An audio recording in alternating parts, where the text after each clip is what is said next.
Fox Sports. We are Fox Sports. We are San Diego. Arlington, Texas, the scene. A hot day. It'll be in the mid-90s. Padres fans not discouraged. They're back and forth to see the Padres and the Rangers.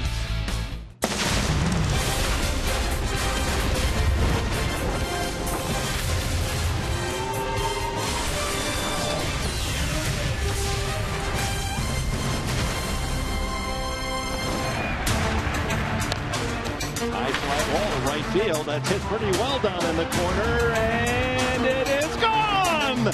Solarte will touch them all. Oh, my. Jan Solarte's 2-out, ninth inning home run with a man aboard wins it for the Padres. A dramatic victory, a 3-run ninth, and the Padres with a 6-5 win. As we welcome you to Sunday Baseball here in Texas, the Padres and the Rangers, the final game before the All-Star break. And good morning to you. Happy Sunday to you. I don't know if it'll be fun day, run day, but the Padres have to go after a very tough pitcher in Giovanni Gallardo. The Padres, though, last night really feeling good about a precious win. Yeah, especially after losing 6 in a row. They didn't want to go to 7, and a lot of guys coming through late in this ball game. It all started, there was 1 out, and the one thing that really sticks out to me, Dick, is the Will Venable bunt here to set it all up. Yeah, Venable got the bunt, and then Wallace followed with his blue base hit. Now the Padres are cooking. Yeah, and Melvin Upton Jr. got into the act, and now Yangervis Solarte comes up. 2 outs. Andrew Kasher gets thrown out at third base. That was a dagger. But then the dagger came to the Texas Rangers. Yangervis Solarte connecting, getting a pitch inside. He got jammed a little bit, but hit it hard enough, and then Kimbrel came in to seal the deal. Kimbrel making his 22nd save of the year, and that was about as good a ninth inning on the road as the Padres have enjoyed all season long. Well, this is one game that will live down as one of the better comebacks, especially on the road. We know how tough it is to win on the road here in Texas, but Solarte came through with a big hit in a big-time situation. And that was the mantra of the coaches. They said, lose the first game, you got to win the next 2 before the All-Star break. Hopefully they win today. And the big question now, with that win last night, is Big Mo about to jump on the Padre train as we go to the second half of the season? The Padres and Rangers are ready to go to work. The opening pitch coming up in red-hot Texas after this.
Padres baseball brought to you by your San Diego Lexus dealer. By Petco, what we feed them matters. By Pixels in theaters July 24th. And by Jerome's Furniture, where Jerry's price is the lowest price every day. No phony sales, just pure value. It's a hot one, as expected, as the Rangers take the field here at Globe Life Park. Rubber game of the 3-game series. Padres looking for a win. Go home on a happy flight. Take a couple of games from the Rangers. They started this road trip with 2 wins in St. Louis. They could close it out with 2 wins here in Texas. 93 degrees at the moment as we're ready to go to work. Check out the Padre lineup brought to you by Toyota. Solarte, the hero last night, will lead it off this afternoon. Then Alonso, Kemp, and Upton. Brett Wallace is the designated hitter. He'll bat 5th. Then Jet Jerko, Will Venable. It's 7th. Will Middlebrooks at shortstop again, bats 8th. And young Austin Hedges behind the plate gets a start. And right-hander veteran Giovanni Gallardo making his 19th start. He pitches away. He will come in, not as much as a Colby Lewis did last night, and he will make you chase that slider. And he's a guy who tries to work the corners. A couple of guys out there with sweeping sliders like Tyson Ross and Giovanni Gallardo. And the Ranger defense behind him, brought to you by Renovation Realty. Outfield of DeShields moves from center to left field. Leonis Martin then starts in center with Chu in right. Beltre, Andrus on the left side. Odor and Moreland at second and first, with Corcoran behind the plate for Gallardo. He's 29, born in Mexico, but his family moved to the States when he was young to Fort Worth. He still lives there. He has 96 career wins. Yeah, he limits the long ball. He is around the plate. He's a strike thrower. He's been around the block a few times. He knows what he's doing out there. Well, the common denominator, the 2 starters, Gallardo and Ross, is they don't give up many home runs. Gallardo has not allowed one in 57 consecutive innings, and his opponent, Tyson Ross, has gone 80 innings, longest in the majors. So here we go. That probably means we're going to see a ton of home runs today, but that is yet to be developed as we're ready to go. Solarte takes the first pitch of the game. A strike call. Jan now at a .252 average. His home run last night to win it, his 5th of the year. 1 ball and 1 strike. This is the 19th start for Gallardo. As you look at the umpiring crew, Jim Reynolds calling the balls and strikes with Culbreth, Gonzalez, and Schreiber on the bases. Ground ball left side, right at Andrus. Across to Moreland for the first down. That'll bring up Yonder Alonso.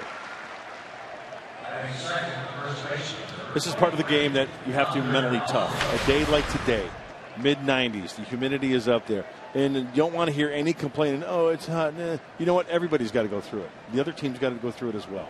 You don't want to be on the plane here at 2 o'clock in the afternoon. You got to work for 3 hours and try to get a win. Yep.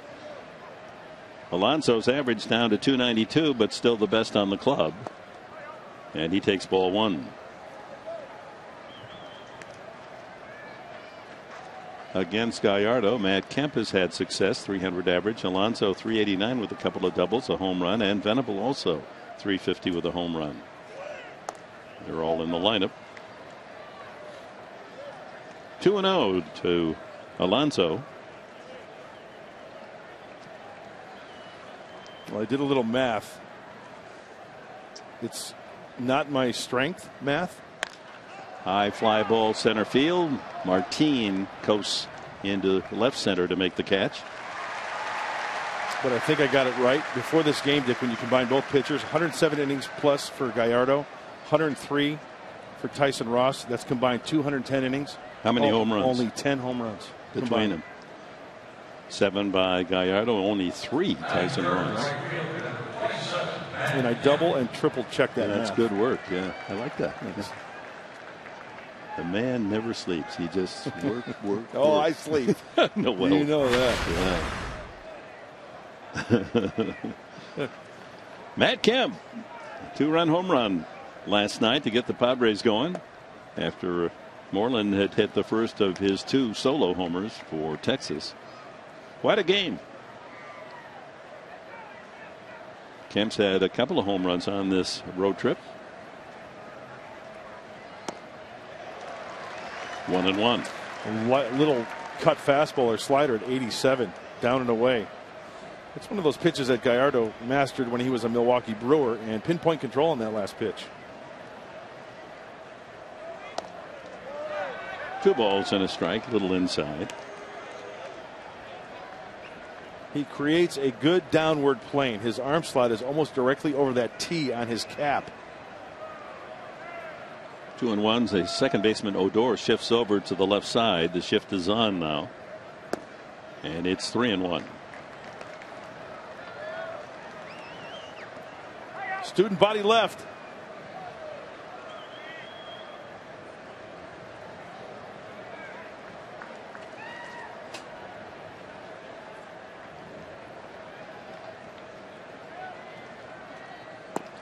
And ball 4. The Padres have their first base runner. A 2-out walk to Kemp. Brings up left fielder Justin Upton.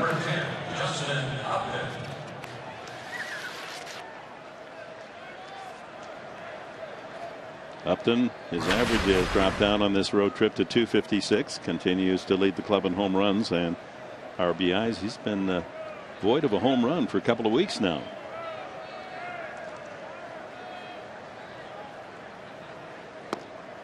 Trying to end that with this kind of swing. And after throwing ball 4 to Matt Kemp, Gallardo counters with a first pitch breaking ball. Get that release point out in front a little bit more.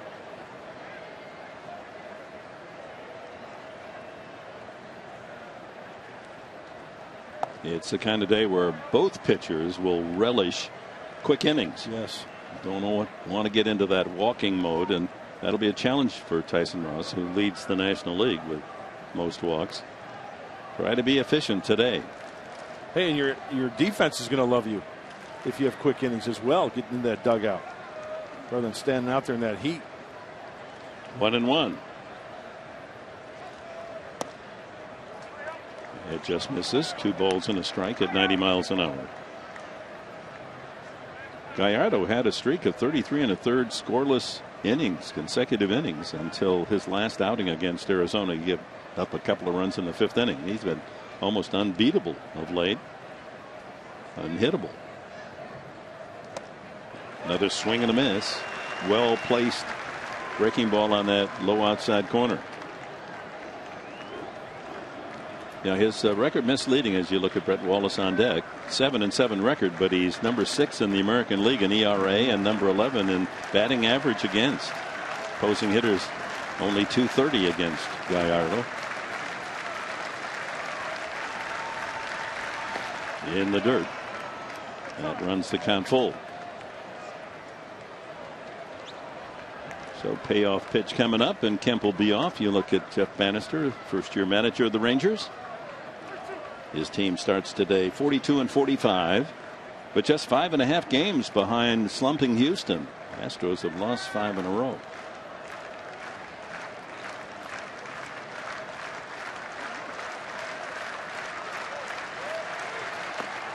It's low, ball 4. So a couple of walks with 2 outs here in the first inning. Sets the table for the designated hitter, Brett Wallace. Mike Maddox, brother of Greg, pitching coach here, studying Gallardo. Well, Gallardo is missing low, and if you're a pitcher, you want to miss low. You don't want to miss up in the zone, do some damage there. So let's see what type of adjustment he makes. He's been a key member of this rotation since coming over in the offseason from the Brewers, because every time he has started after Texas has lost a game, as is the case today, he is 6-1, 1.15 ERA. Wallace looped a single to right field as a pinch hitter last night in the 3-run 9th inning rally. And he pops this off third over his Beltre and makes the catch. So much for that, as the Padres leave 2 after the generous 2 walks from Gallardo. Here comes Tyson Ross.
A big strikeout.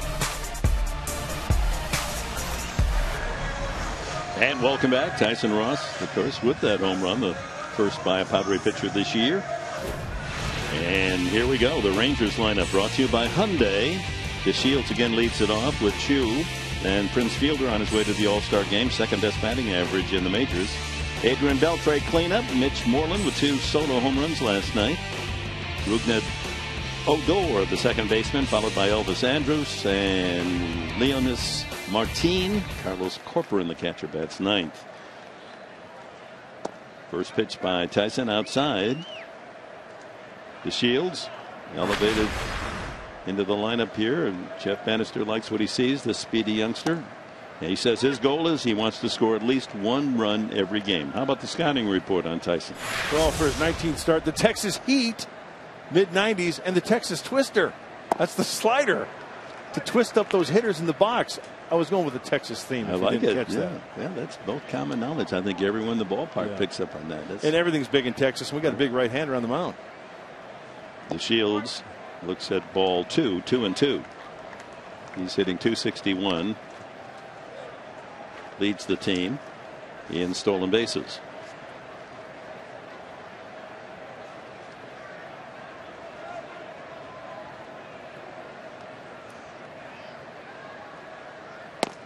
He's out of there. There's the first strikeout for Tyson Ross, his 113th. He's in the top 10 of the National League as we check the defense behind him for the Padres. Brought to you by your San Diego County Ford dealers. Justin Upton there in left field with Venable in center and Kemp in right. On the infield, Solarte and Middlebrooks on the left side. Jed Jerko second base, Alonso at first. Austin Hedges behind the plate for Tyson Ross. And I'm sure Tyson's been itching to get out on that mound after the 2 innings in Pittsburgh because of that rain delay. It's like, you can't control that, right? Mother Nature does her thing. So Tyson back out there. Good start for the right-hander. Oh, that's an excuse me, protect my body check swing from Chu. Leads the team in strikeouts. He's been a disappointment since being acquired as a free agent. Some home runs, 11. Batting average only .224. A bouncer, 2 hops to the shortstop Middlebrooks. And there's 2 out. Nice job by Tyson on that last pitch, jamming Chu. Well, we're mentioning that only 3 home runs off Tyson, and he's gone over 80 innings. The last home run should have been caught. Will Myers got his glove on it, and it worked its way on the top of the wall in Petco Park for Kevin Gaddis for a home run. But only 3 on the entire season. That's an amazing fact for Ross. As Prince Fielder on his way to the All-Star game. 2 players in today's game are going to Cincinnati. Fielder for the Rangers and Justin Upton for the Padres. A look at the keys to the game brought to you by your San Diego Honda dealers. Homers early, get to the bullpen early for the Texas Rangers. Give me a win. Hey, give me a break. A win into the break.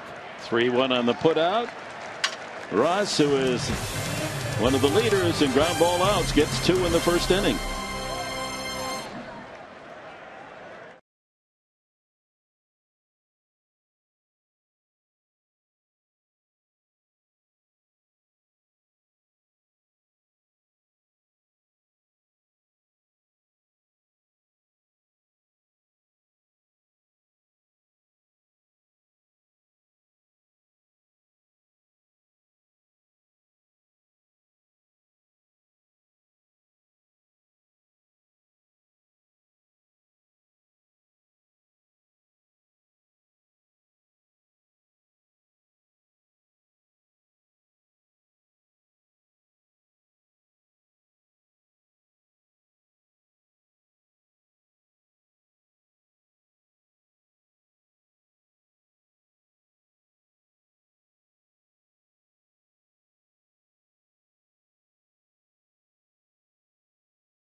Texas, highs in about 95 with about 50% humidity. The two different teams had different ways of dealing with the heat. The Padres will keep a bucket with towels soaked in ice, and in between innings they'll wrap their heads in it. They also have nice air conditioned units inside the dugout that keeps them cool. The Rangers, meanwhile, have developed an interesting system. What they'll do is they'll have a certain drink the day before, so yesterday, an electrolyte-filled drink, and then they keep IV bags back in the clubhouse, so if anyone's getting overheated, those are available for them.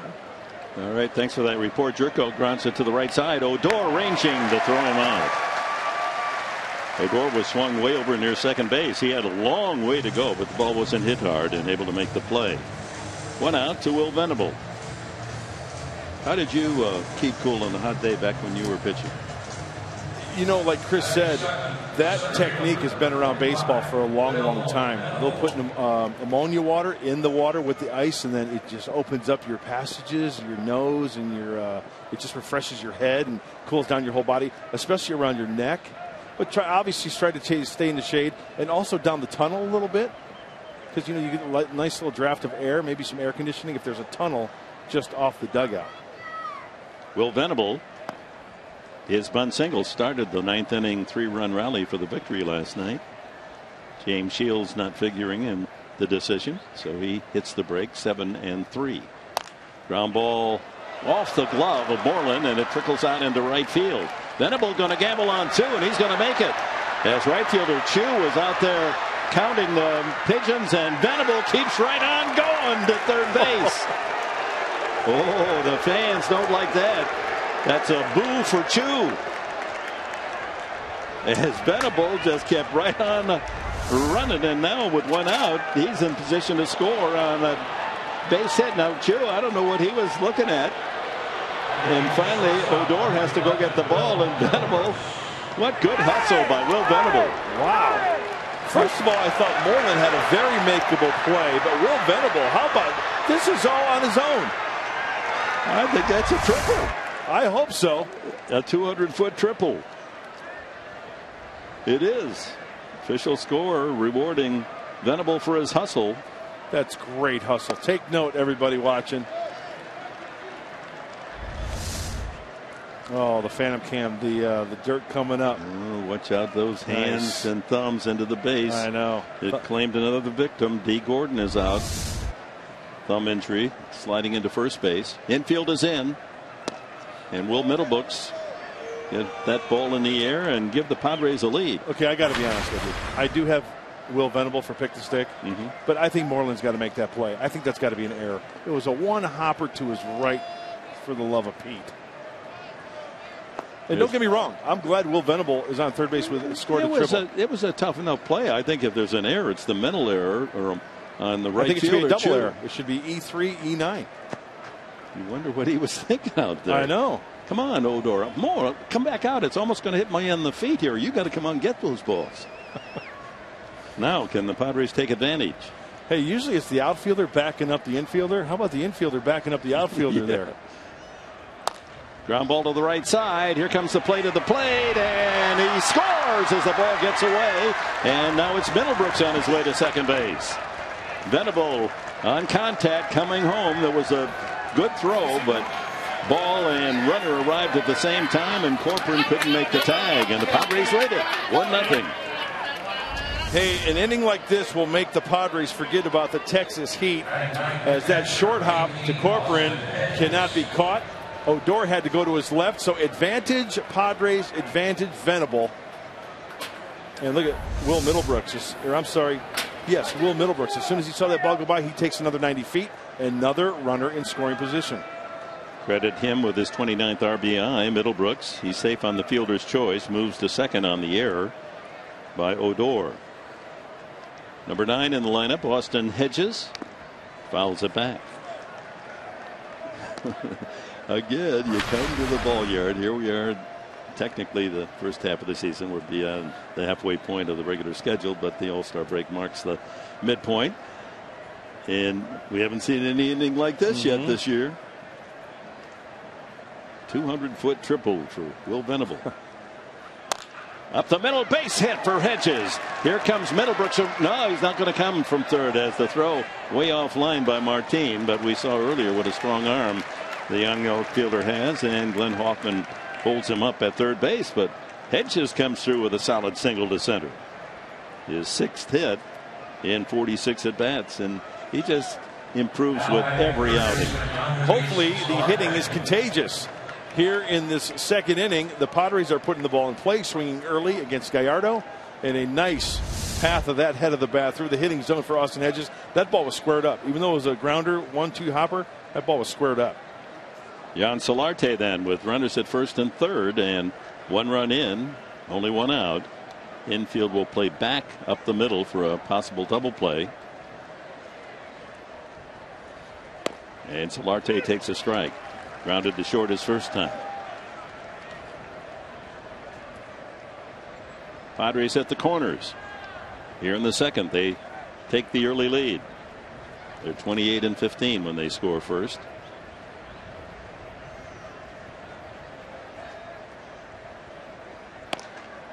Check swing, 1-1. Yonder Alonso on deck.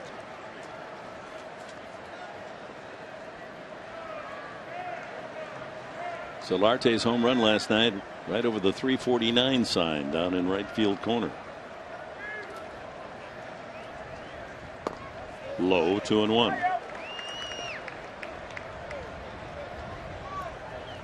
Big second run out there, 90 feet away with only 1 out.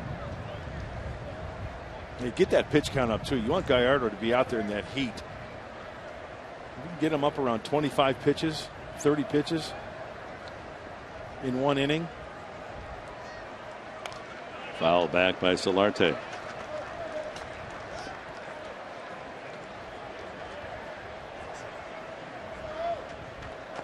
.32 pitches so far for 4 outs from Gallardo.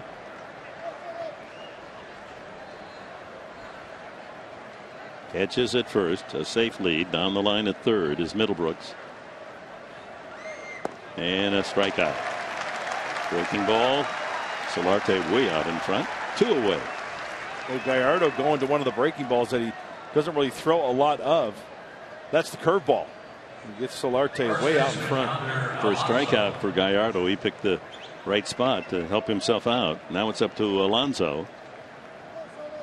First and third with 2 outs. Yonder fly to center his first time.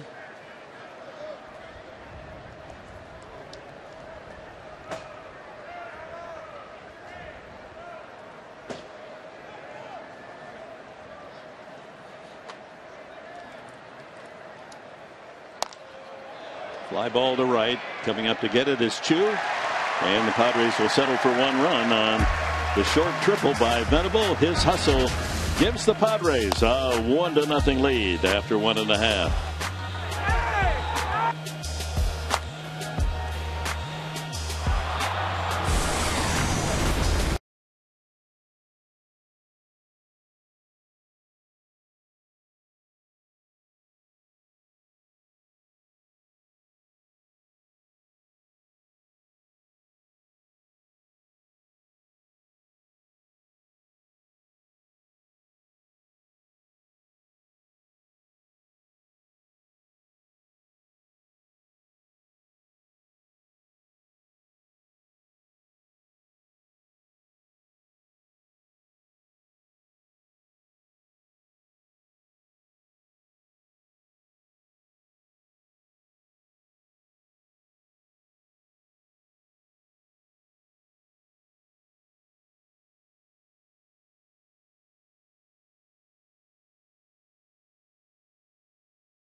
Will Venable with his action saying it like he means it with that leg triple. And the Padres lead 1-0 as Beltre, Moreland, and Odor come up for the Rangers here in the second inning.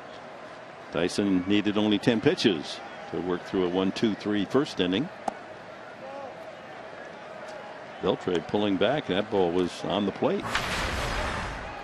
7 home runs for Beltre. He homered a solo shot in game 1 on Friday night. Chase is there. There's that slider.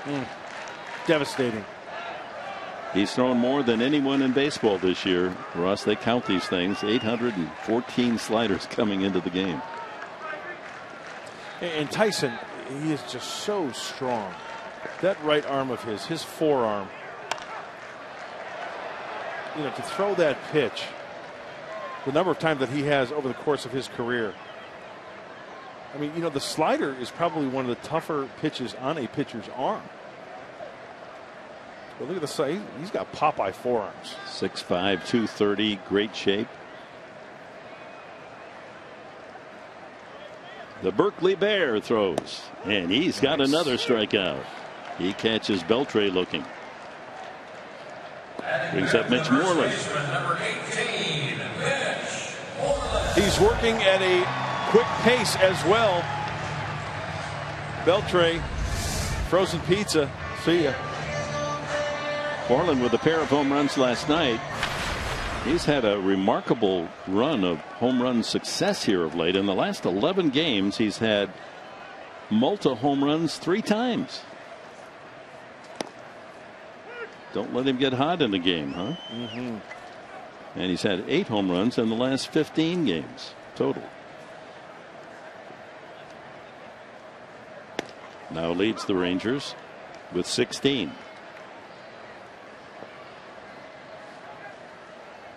And that one last night, he got up on top of, talked to James Shields after the game last night. Even he couldn't believe the placement of that pitch and how far he hit it. His first home run was to straightaway center field, 400 feet plus. And the second one was even more prodigious, into the upper deck and right. Yeah, that's the one that he got on top of. That pitch was up. First 3-ball count for Tyson. 3-1. Shift on. Only Middlebrooks on the left side.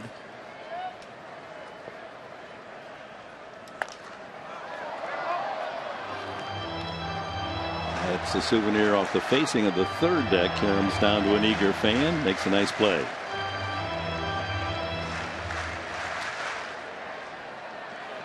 Just can't get enough of the smiles of when a fan gets a baseball. Yeah. I mean, it's a beautiful part of this game. Sure is.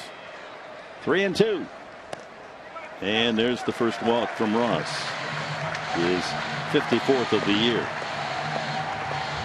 That's the only negative in his game. Just too many free tickets.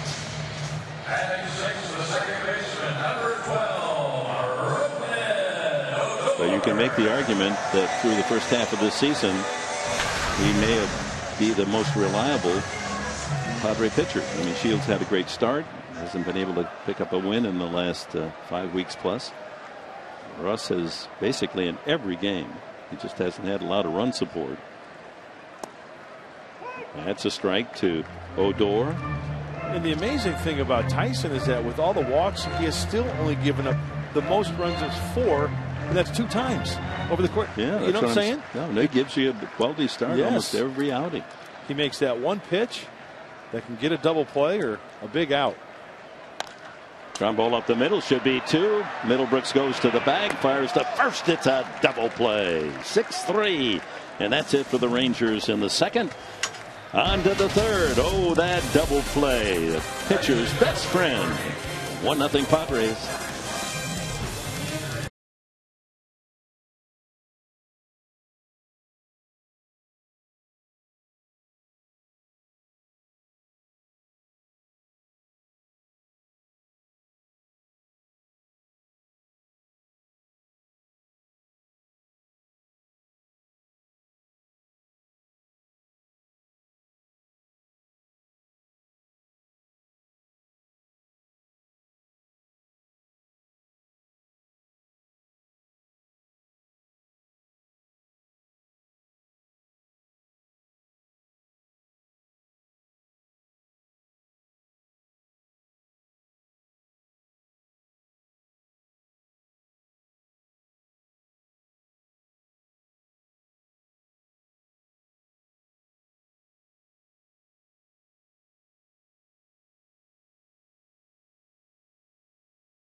Top of the third, 1-0 Padres, and Kemp leads off. High fly ball to center field. Martin settling under it.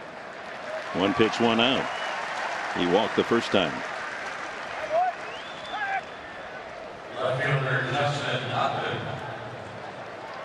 And time now for our Arco top tier profile featuring Justin Upton. Leaders before the All-Star break since 2011. Upton ahead of Carlos Quentin and others, and RBIs. Ryan Ludwig had a great first half, 55. Upton, as he settles in, 48.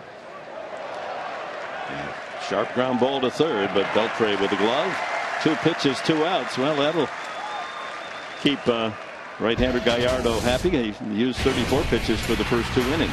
T-minus 2 days. That's right, folks. Tuesday, best players in the game going to gather in Cincinnati. It's the Midsummer Classic. Home field advantage is at stake for the World Series this year. Coverage of the 2015 All-Star Game right here on Fox. Starts at 4 p.m. Pacific, and it's streaming live also on Fox Sports Go. The All-Star Game on Fox. Yes. And you know who has the All-Star Game next year? Next year. Well, where's it going to be, though? San Diego. Okay, Petco Park. Fox. Brett Wallace takes it high.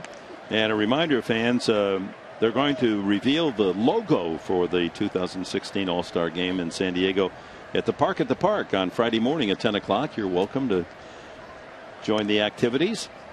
Be first to see what that logo will look like. That'll be flashed around the country, around the world for that matter, as we have a chance to host the Midsummer Classic. 2-0 to Wallace. He fouled out first inning. And he grounds that one into right field for a base hit. 1 at bat too late. And the Padres have a 2-out single, and that'll bring up Jed Jerko. 1 run for the Padres, but they had a chance in the first inning with a pair of 2-out walks. They had first and third, 1 out in the second after Venable had scored and couldn't add on.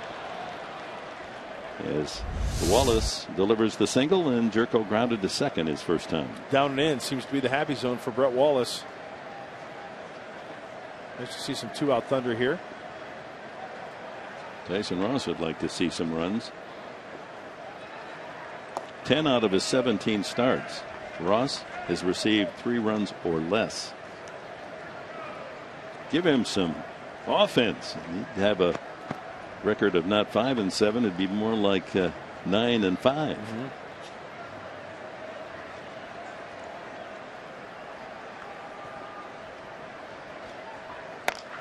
High fly ball down into the right field corner. It's slicing at the pole, and it is foul. That was close. Nice catch made by that young fan. He's the man. That was close. Slicing, and that's why you bring your glove to the ball yard. Good for him. It had the distance. You demand. 325 down the line. That juts out to 349. That's where Solarte's home run landed last night.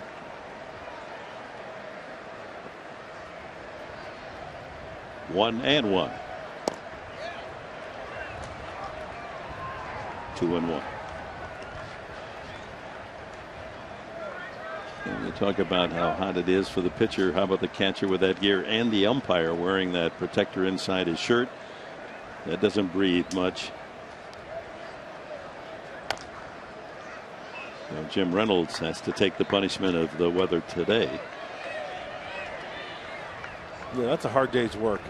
Working the plate on a day like today, you bet. Plus the mask. Not a lot of evaporation of that perspiration, which is human body's way of cooling. He chases a ball low and away, and a strikeout for Gallardo. Middle of the third here in Texas. 1-0 Ross and the Padres.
Welcome back to Texas. Dick Enberg was talking about how hot it is for the catchers wearing all that extra clothing and the protective gear. I talked to Austin Hedges before the game about what he was going to do with this heat growing up in Southern California, and he said, well, I spent a lot of time in the Texas League, so I'm used to something like this. There's a AA ballpark in Frisco, and he said, I think that's the hottest place I've ever played.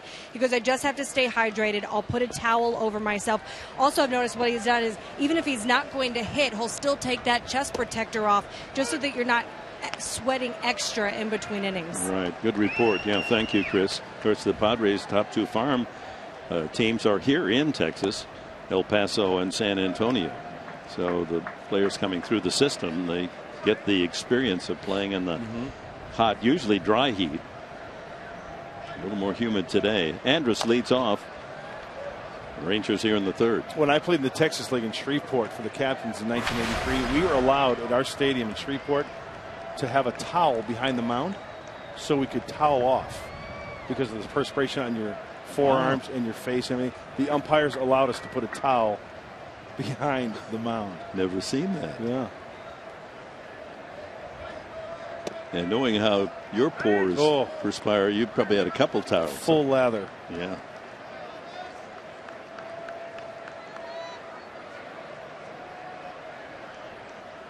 How's that male menopause coming along?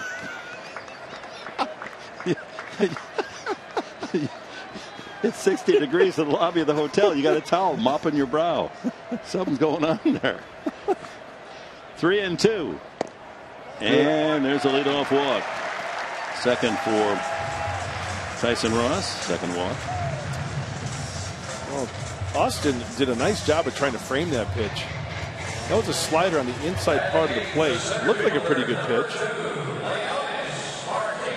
So Martin steps up. He's lost the starting job this last week to DeShields, but manager Bannister has him inserted back into the lineup, hitting 8th. The reason he has been benched, that batting average down to .225.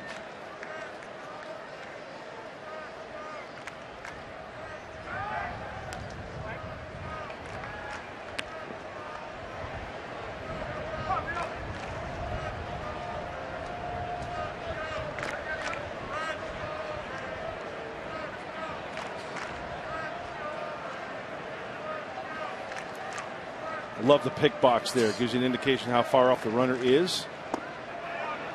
Strike one. There's that nasty slider down and in to get ahead. Andrus has 9 stolen bases. And with that high knee lift for Tyson Ross, well documented that opponents like to run on him. And here comes a fastball here. There he goes. Throw by Hedges. He gets him. What move. That footwork of Austin Hedges was brilliant on that. Second basemen don't move their feet better than that. He was so quick on that catch and release. And Dick, yes, focus on the feet. But catching this pitch as Andrus is off. Nice swipe tag by Middlebrooks. That is some kind of Purdy there, Austin Hedges. Wow. And fouled by Martin, 1-2. Now you know why he was one of the best catching prospects in the minor leagues defensively. Framing pitches, throwing runners out, the strength, the accuracy of that arm. Yadier Hedges here in Texas.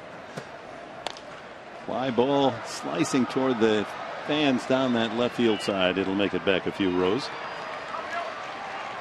All right, you don't see this kind of action with the feet from a catcher very often. How quick he is. Well, even in slow motion, he's quick. Absolutely. Hard to really appreciate in slow motion. 1-2 to Martin. Number 9 hitter Corcoran on deck. Hey, and when you have a catcher that can do that, you concentrate as a pitcher of making a good quality pitch. You can use your regular mechanics. And I've talked to Tyson about that specifically. Talked to him earlier in the season. Hey, all the base runners, ace, all the stolen bases. You know what? My main objective is to throw good quality pitches, end quote.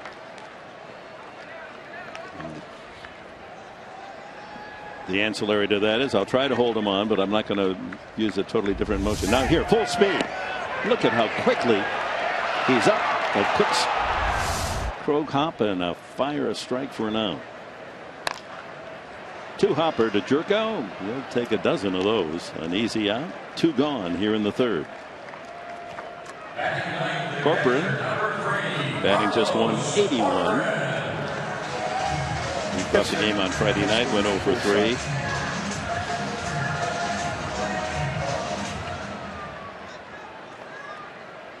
Switch hitter. Left side, batting only 159.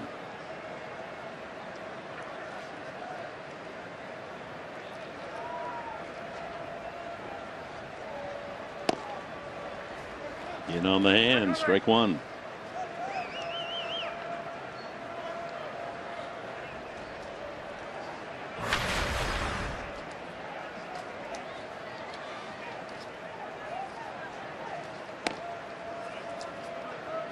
The ball looked like it hit a little cut action at 93 from Tyson.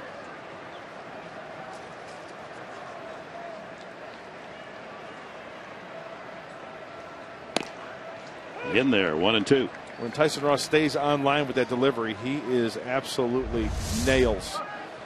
Leg kick, quick leg kick up on top, stay towards the plate. Really doesn't have a big follow through.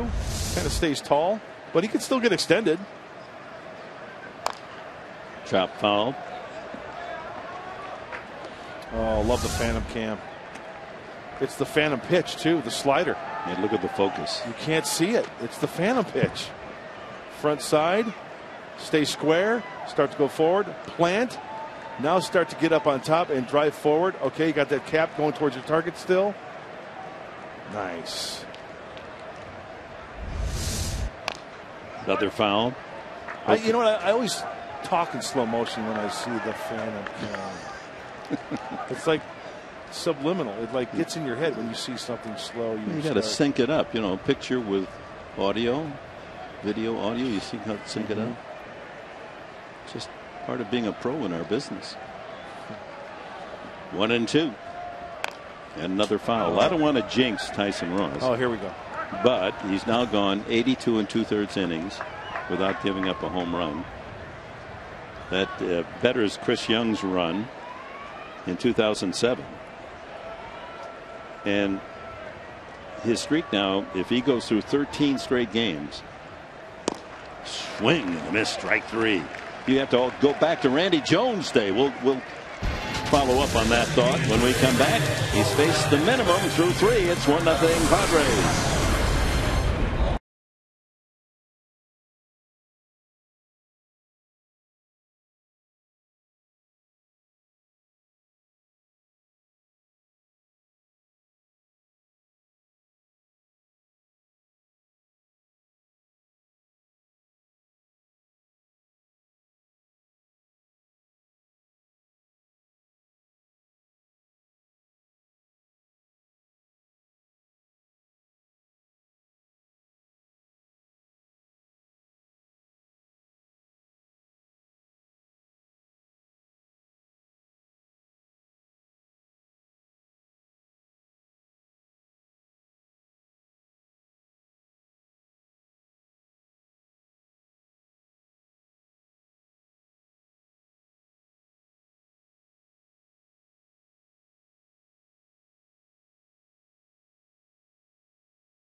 Presents Padres Baseball, brought to you by Sequan Casino, only 25 miles from Petco Park.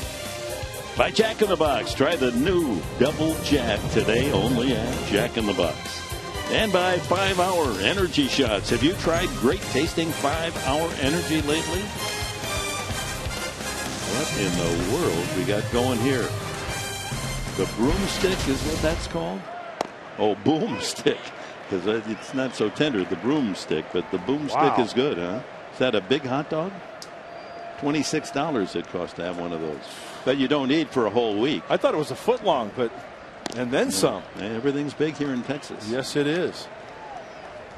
That's you eat about 3 of those will take you from home plate to first. Yeah. Will Venable, a leg triple the first time. 2-1 the count. And this is one of the shortest triples you'll ever see. Off the glove of Moreland. Trickles out into right field. Odor goes after it. Chew, the right fielder does not. So Venable keeps on running. And has a 3-base hit. And scores the only run of the game. Came in on Middlebrook's ground out. Actually a fielder's choice, and was thrown away by second baseman Odor, trying to nail Venable at the plate.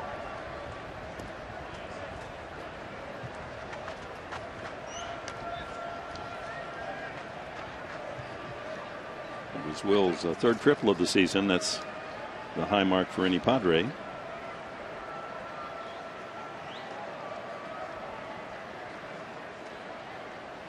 Full count. And a leadoff walk for Venable. See if the Padres can take advantage.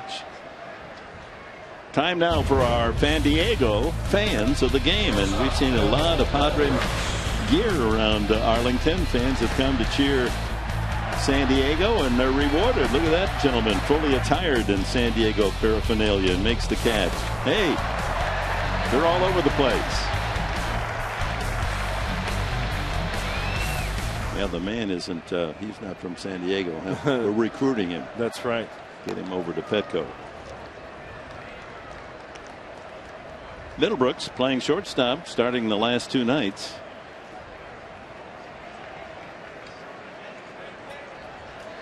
He was up with Venable at third base, 1 out, and hit a ground ball infield into the second baseman. It was good enough to get Venable home. And on the throwing error to the plate, he moved to second base, but Padres couldn't do added damage.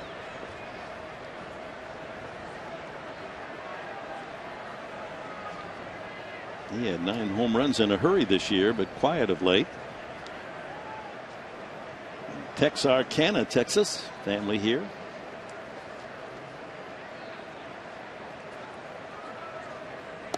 Met his dad in the lobby this morning. Yeah. As all fathers are. You know, it's so proud of their major league sons. Absolutely. Very nice man. Coach, teacher. Mom's an artist.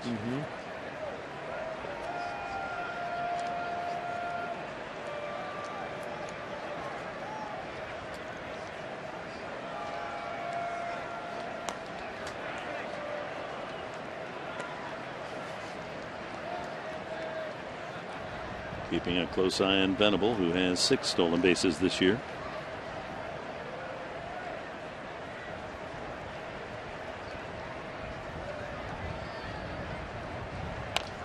Foul back.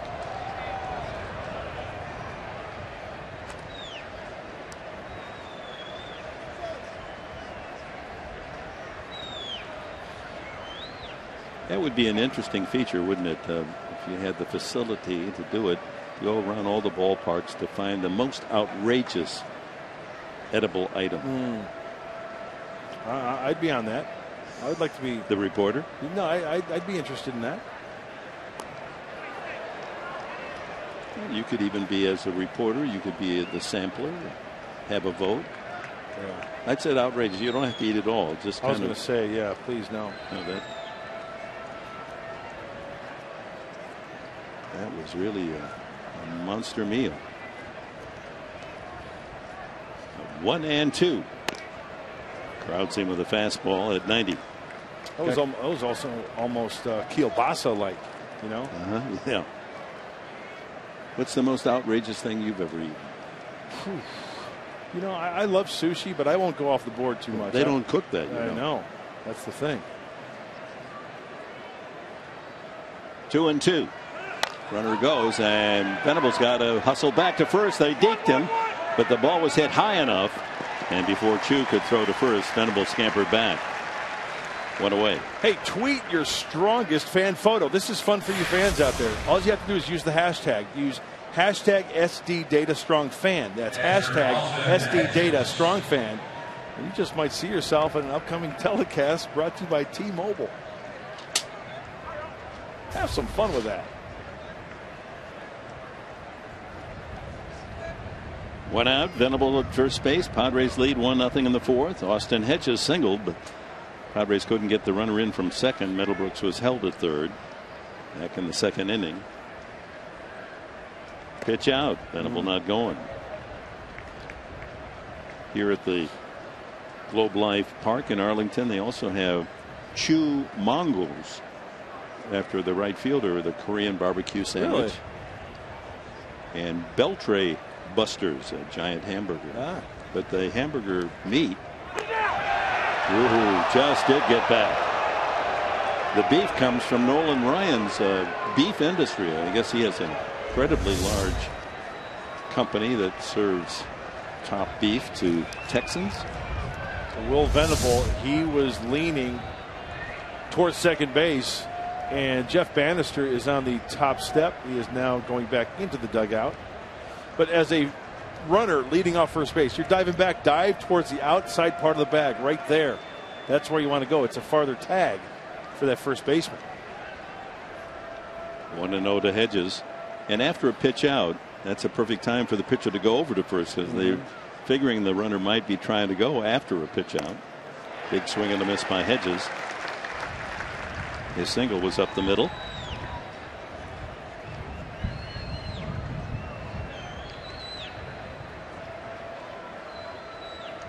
Getting his chance in the big leagues at 22 because of the injury to Tim Fedorovich. Fedorovich is approaching a rehab assignment.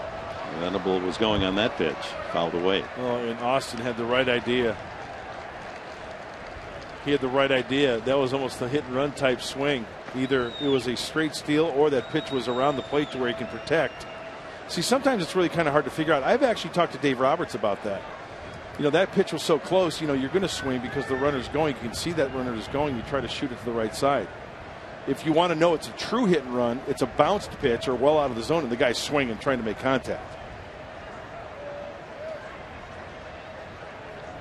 Giving Gallardo lots to think about and some extra work with Venable over at first base. 59th pitch coming up. And that doesn't include all those hard throw overs. Chop toward the hole and into left field for a base hit. Austin Hedges is 2 for 2. Venable holds at second base. Top of the order. Chance to add to the 1-0 lead. You know, in essence, you could say that Austin Hedges kind of beat the shift because Andrus was playing him up the middle a little bit. He's got to go at least a handful of steps, can't come up with it, even to go the short way at second base. Jan Solarte is grounded out and struck out. The hero last night with a 2-out 2-run home run in the 9th inning. Here's a chance for Jan, whose strength is hitting with runners in scoring position. Going into last night's game, he was hitting .310 runners in scoring position. Certainly added to that with that 2-run homer.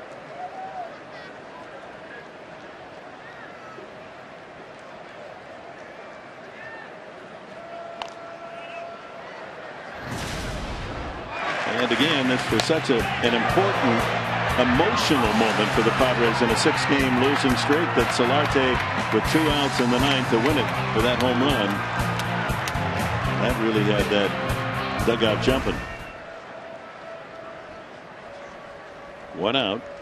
Venable with good speed at second. Hedges at first.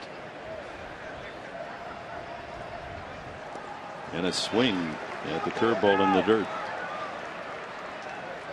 0-2.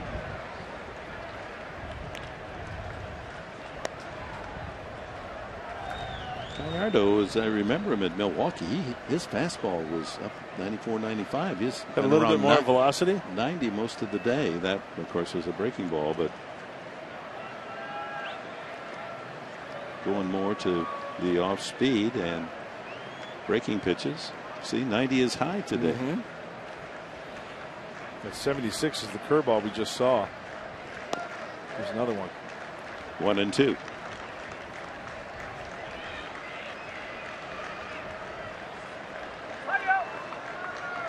Padres have had base runners every inning. And 4 hits, the only hits in the game so far.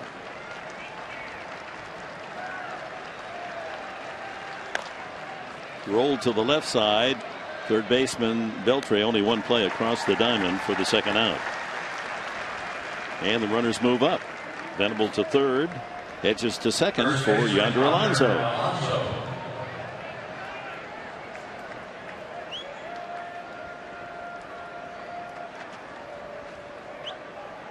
Yonder up in the second inning with runners at first and third, fly to right. First time he batted, it was a fly ball to center. Sitting on 20 RBIs. Another chance for the Padres. Base hit could equal 2 runs.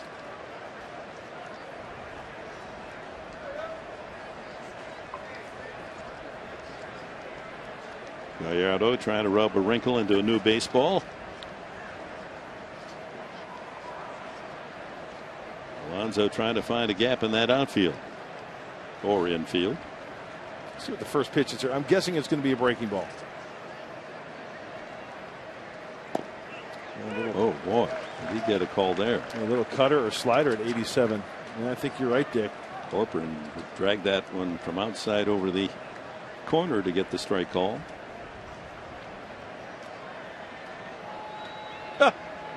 Yeah, tough to hit when they give pitcher strikes like that. Little broken bat fly ball to third, and the inning is over. Padres lead 2 more. They've stranded 7 in the first 4 innings.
Mark. Oh, this is always fun. All-star game. Randy Johnson throwing a fastball over the head of John Kruk, and John Kruk's reaction, oh, you got to be kidding me, really? And then Randy Johnson counters with the breaking ball. John Kruk's backside was in the other dugout. He tips his cap to the Hall of Fame left-hander, and Randy Johnson, see him smile? Very rare. That was a great moment. Yeah, Kruk, such a character, and now his personality brightens the Major League Baseball network. Bottom of the 4th, top of the order, thanks to a double play and a throw out by catcher Hedges. Ross has pitched to the minimum through 3. DeShields struck out looking, first time.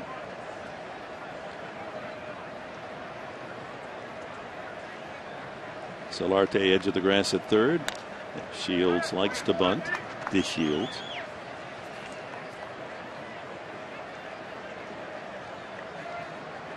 Two walks and 3 strikeouts through the first 3 innings for Ross. And there's the bunt foul. You know what else I've noticed now that we've gone one time around against the Rangers and Tyson Ross on the mound? Not a whole lot of shaking going on. So that tells me one thing. Austin Hedges is a student of the game. He goes over his hitters, the scouting reports very carefully. He knows how to set up these hitters, and he even helps out a little bit being a valet and setting up that bat for Delino DeShields on home plate for him after that bunt attempt. A ball, 2 strikes. Just inside.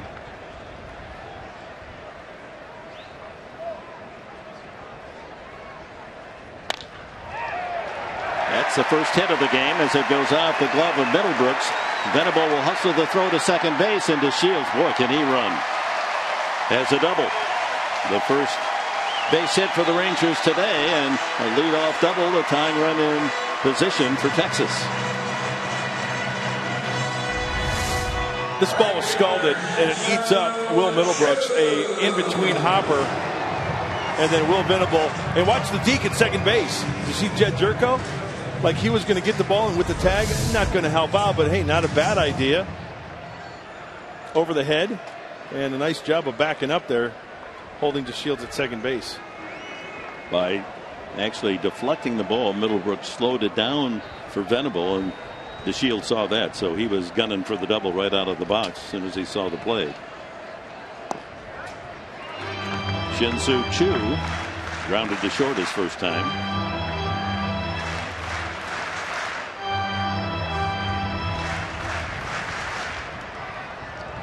He's over 8 in the series.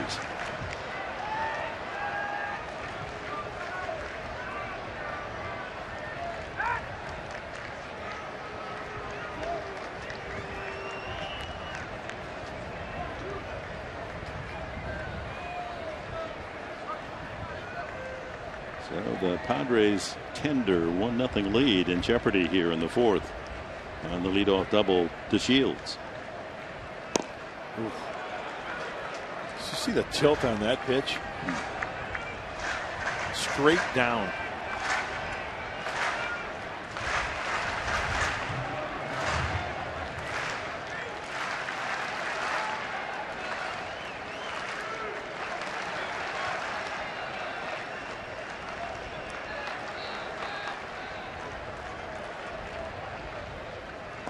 He went around 1-2.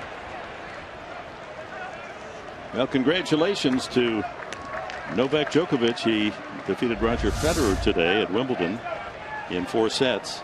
That tie break in the second set. You can't see better tennis than that. 2 great athletes and just hitting full out so accurately and with so much power. Amazing. They're so good.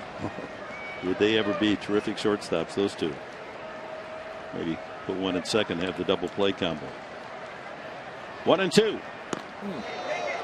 A little something to think about. That 93-mile-an-hour fastball up and in. And Serena Williams, Serena Slam. She holds all 4 major championships. All 4 of those trophies on her mantle. And will go to the U.S. Open trying to win the calendar Grand Slam. Only 3 women in history have done that.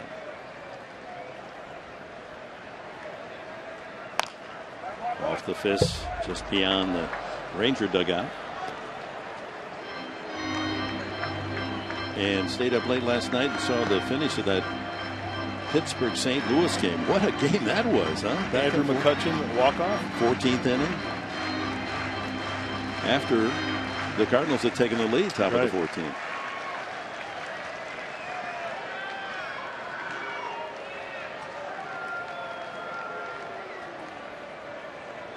DeShields with that leadoff double. He's got a big lead at second base. And he went around again. That's that slider. Just couldn't hold back. And the fans starting to show their unhappiness with Mr. Choo. Well, it's so tough to lay off that slider, especially when he throws it for a strike earlier in the count. Let's check it out. Looks like it's going to be a fastball in, and no doubt that Chu goes around. Our game today from Arlington, Texas is presented in HD by Sony 4K. One out to the All-Star Prince Fielder. He will also compete in tomorrow's Home Run Derby, taking on Todd Frazier, the Cincinnati Reds favorite.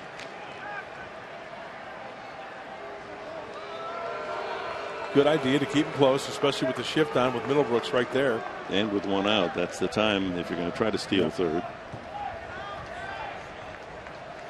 Jerko out in shallow right field. Middlebrooks has to respect the runner, so he hangs around second base, as you can see.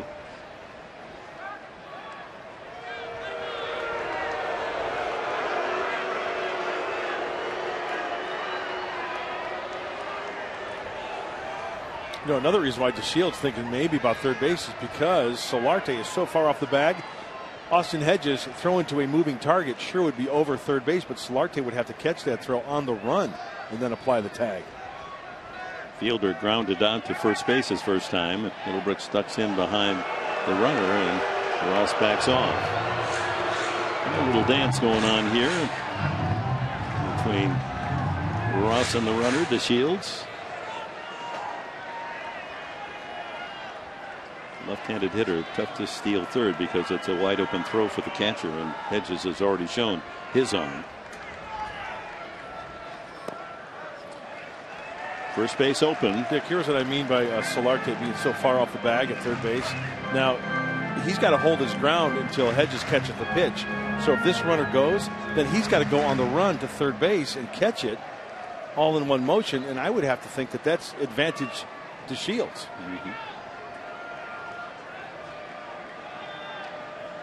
Fielder had a sharp base hit left field yesterday. They may not going to give him anything good to hit. I think talking about the home run derby winners, Fielder has won it twice, as a Tiger 2012, as a Brewer 2009. Cespedes winning the last 2 years, but he's not in the contest this year. Cano and Ortiz also home run slugging champs. 2-0. There's that slider. Yep. Pitching backwards. 2-0 fastball count, but we've seen it all along with Tyson Ross. He'll throw that slider anytime.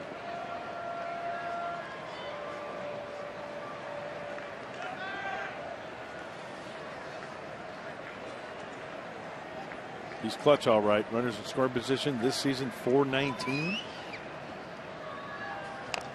Fouls it at the plate, and he makes contact. I mean, for a slugger, Prince Fielder in 333 at bats has struck out only 39 times. I mean, most of the men that show power like this, that kind of hitter, they're by this time they're around 70. Absolutely, and at the end of the year they're going to be north of 150. Well, take Upton, 95 strikeouts already. But Fielder, he puts the ball in play. 2-2.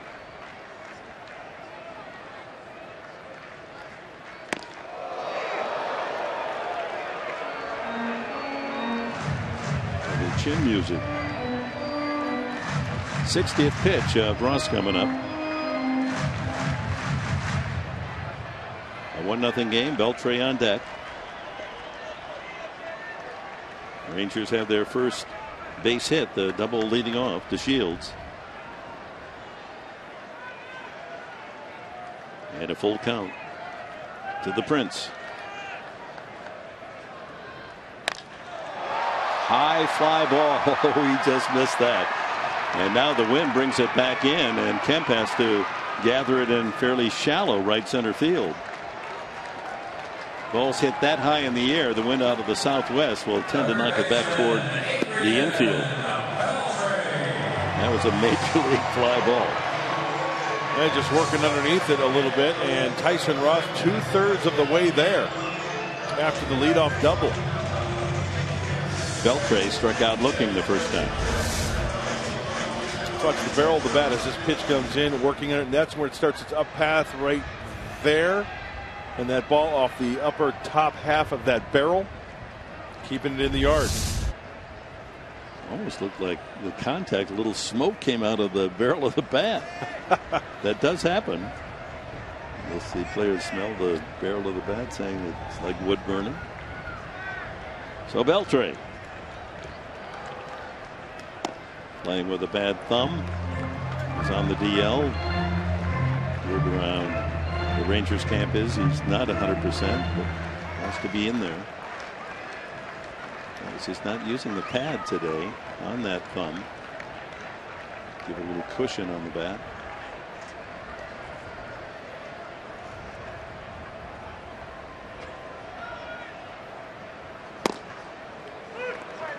Fastball strike, 1-1. And a nice ceremony before the game. Beltre, a short time ago, hit his 400th career home run. And nice presentation to him. Teammates out to applaud.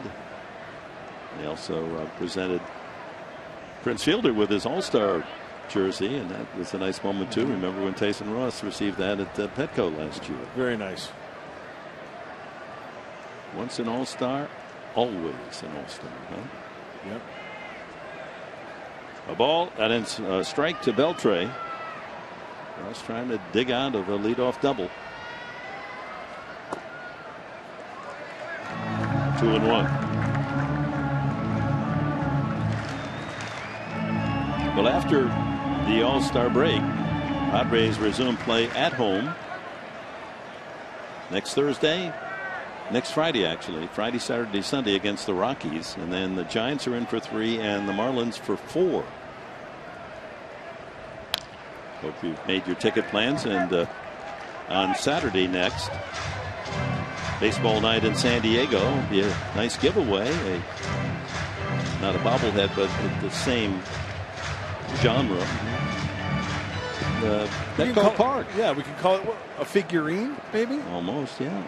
So a reminder of the beautiful home of the Padres will be a giveaway. 2-2.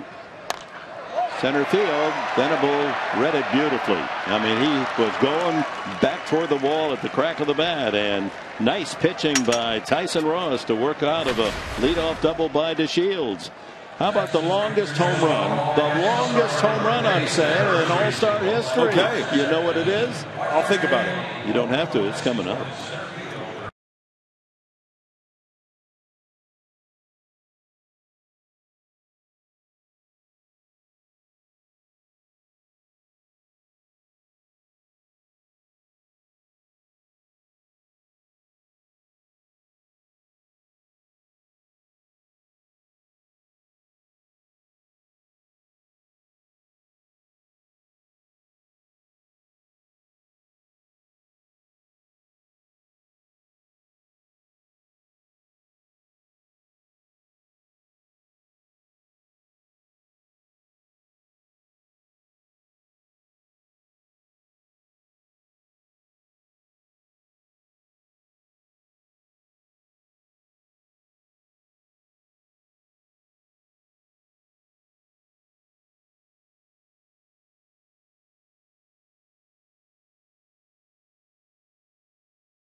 By Geico, 1971 All-Star Game, Tiger Stadium, Detroit. Reggie Jackson, the longest home run ever hit in an All-Star Game. Reggie's blast at Tiger Stadium, over the roof, up into the light towers.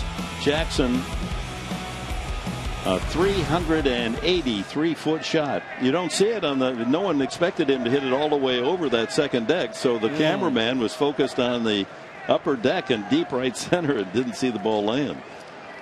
I believe that was off of Doc Ellis. It was of the Pittsburgh Pirates. Good recall. Padres still leading 1-0 as we go to the 5th inning. Matt Kemp, Justin Upton, and Brett Wallace. 1 run, 4 hits for the Padres. No runs, 1 hit for the Rangers off Tyson Ross.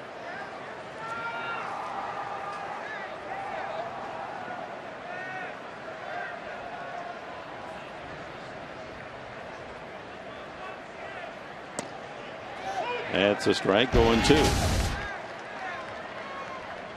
For 65 games, only 1 home run, but he's hit 7 in the last 32. This was typical of his performance last year. Yeah, Matt's got to get hot. He knows that. He has documented that himself. Hopefully after the All-Star break. Hey, why not tack on 1 or 2 more today? Got to get going.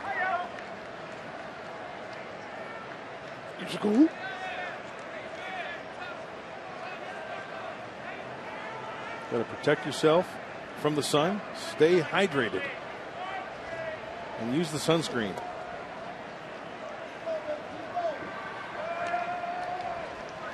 Two and 2 to Kemp. So that bodes well for the second half of the season. That Kemp, true to form, getting that home run swing together. Jerko is swinging much better. Nice to get this whole lineup hot instead of struggling as they have of late. And that's where it all started the season and gave us all high hopes, that 10-5 start.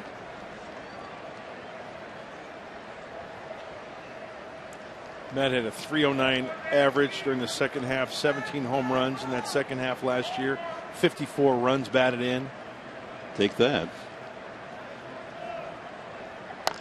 Line drive foul, just reached out and punched that.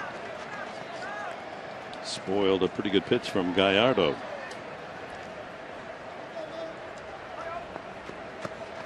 Padres have had plenty of base traffic. They're stranded 7 through 4 innings. 1 for 7 with runners in scoring position. That was the hit by Hedges, but it didn't get the run home as Middlebrooks was held at third. Another foul. Oh, working down consistently this at bat. One pitch tried to tie up Matt Kemp up and in. As I mentioned earlier, Gallardo trying to get that downward plane, that high arm slot of his coming right on the backside of that hat.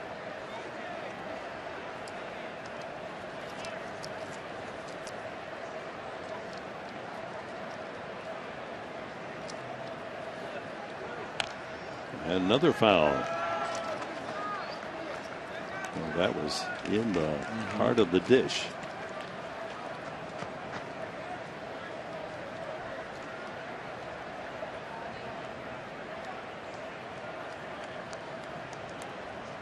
Making Gallardo work.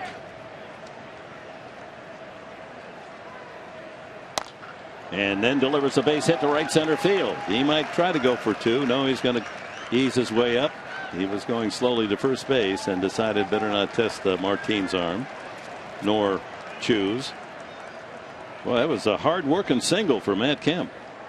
Had the right idea, even on the foul ball down the right field line. That breaking ball, he stays on it and lets it travel a little bit because his body really isn't so far out in front. He stays back nicely for the single to right center. So leadoff man on for the Padres. They've had somebody aboard every inning. Justin Upton stakes strike 1. He walked and grounded to third. This road trip, he's 4 for 29. 1 for 9 in the series.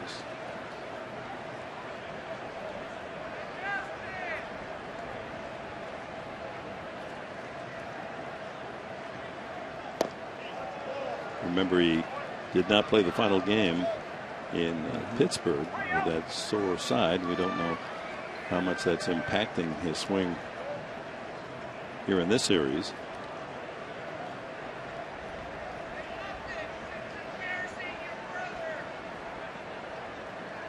Well, let's face it, Dick, you know as well as anybody, this point of the season, everyone is nicked up. Everybody. Hoping to get through this game. And you've got 4 days to relax the mind, body, and soul, and then tee it back up Friday. Yeah, that clubhouse looks like a hospital ward. Inside 2-1. And it's a little different look this morning, the Padres clubhouse, because a lot of suitcases not on the bus, but in the clubhouse. So a lot of the players are going to fan out here from the Dallas area, and of course the major airports, so they're heading for different parts of the country to spend 2-3 days at home, family. High fly balls, shallow center. Martin for the first down. That'll bring up Brett Wallace, singled his last time. Yeah, I understand some people have already left and checked out and gone their ways. It's the All-Star break.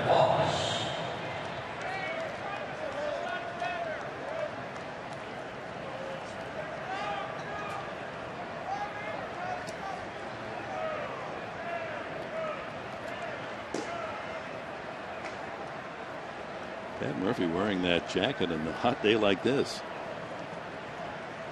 Gonna drop some LBs.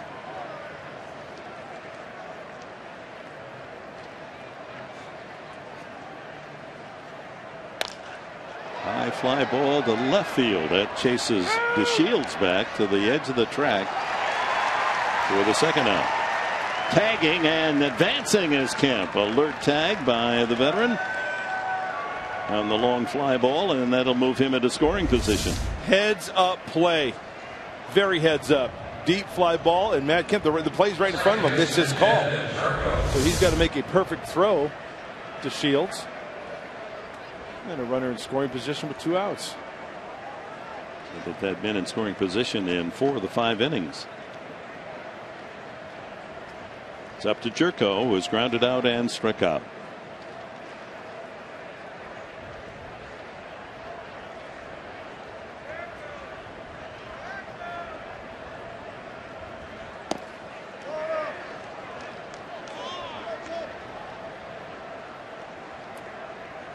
.80 pitches for the veteran right-hander Gallardo.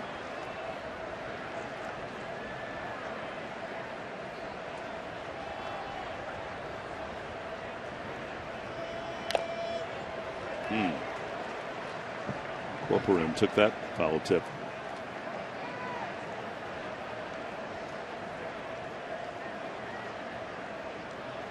Yeah, a little visit from the umpire to Gallardo. Umpire will get some baseballs from the bat boy to give him a little bit of a breather. And we take a look at the pitch count by inning for Yovani Gallardo. A heavy workload in that 4th inning at 21.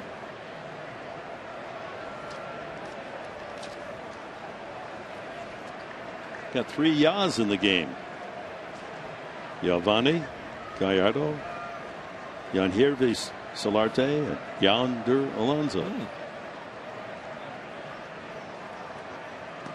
In the dirt. Nice block by Corcoran. See if the Padres can take advantage of the single and deep fly ball. Kemp out there at second. Try to add to this 1-0 lead here in the 5th inning.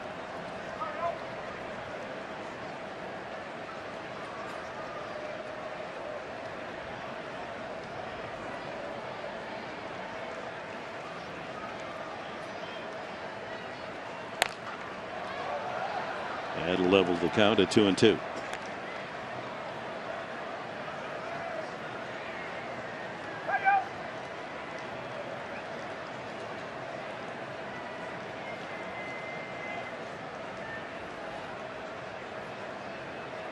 The Dodgers Milwaukee game underway. They're tied at 1 in the 2nd inning in Los Angeles.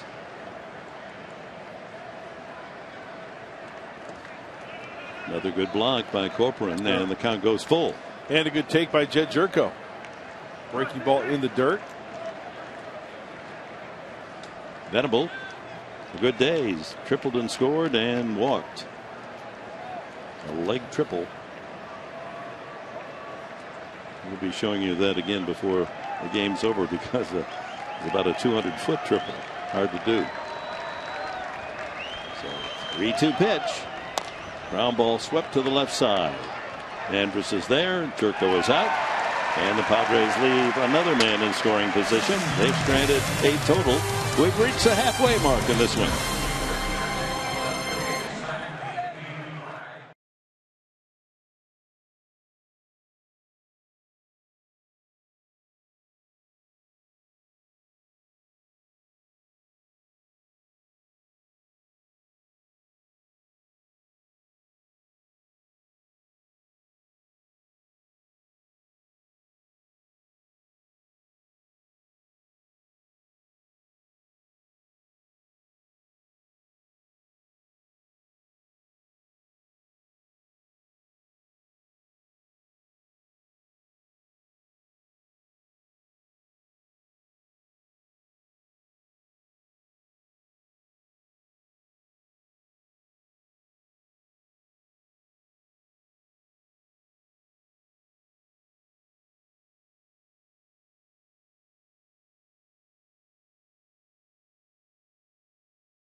That is amazing. Thank you, Mike. Newhouse, he was on the streets, wasn't he? Yep. He'd been released, and he goes back to his old home base, the Mets, who had cut him earlier, and he hits 3 home runs. What a great story. Man. Arizona had pulled a 42-42 and then loses all 3 games of that series. Mitch Moreland, author of a couple of solo home runs last night. He walked the first time today. A ball, 2 strikes. Well, I'd like to see Tyson Ross get a quick inning here, and then the Padres score 2 or 3 to kind of take the wind out of the sails of this Texas Ranger team. Fouled at the plate. Well, they've had chances every inning. 2 men on with walks in the first. A triple, a single in the second when they did score their run. A single in the third. A walk and a single in the fourth. A single by Kemp, and he moved up on a long fly ball out, was in scoring position here in the top of the 5th. Just can't get that one timely hit. And it continues for Tyson Ross, the lack of run support. Foul back.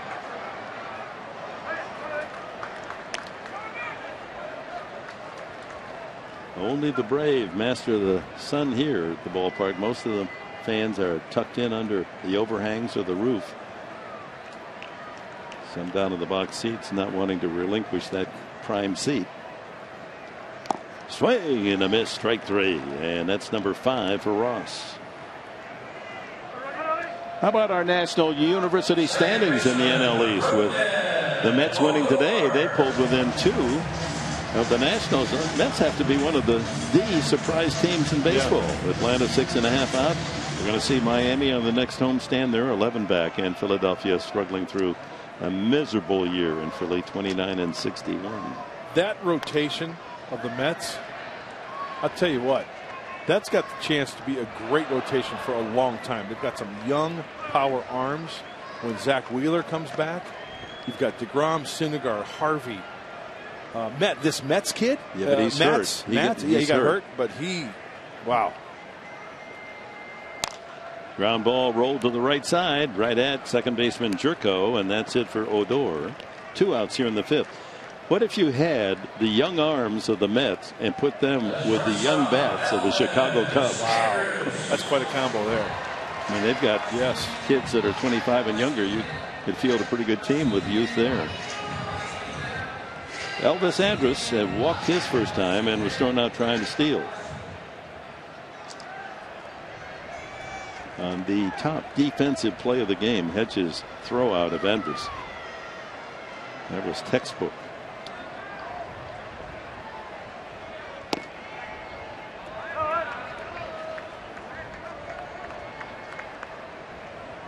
Ross has allowed only 1 hit through 4 2/3. That was the leadoff double to Shields. And Middlebrooks almost got that.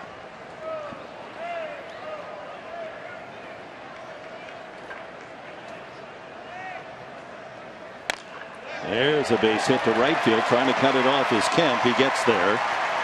And Andrus will have to hold it first with a sharp single to right. That swing there by Elvis was almost as if it was just a game of pepper, just going that pitch because not trying to overswing against Tyson Ross and taking it the opposite way.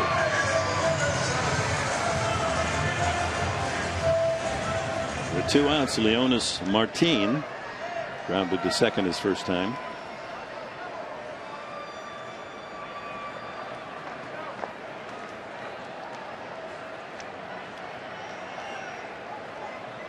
Thrown out trying to steal Andrus. Would he try again? The 2 outs. The play is there. Line foul. Got plenty of wood on that, but way out in front.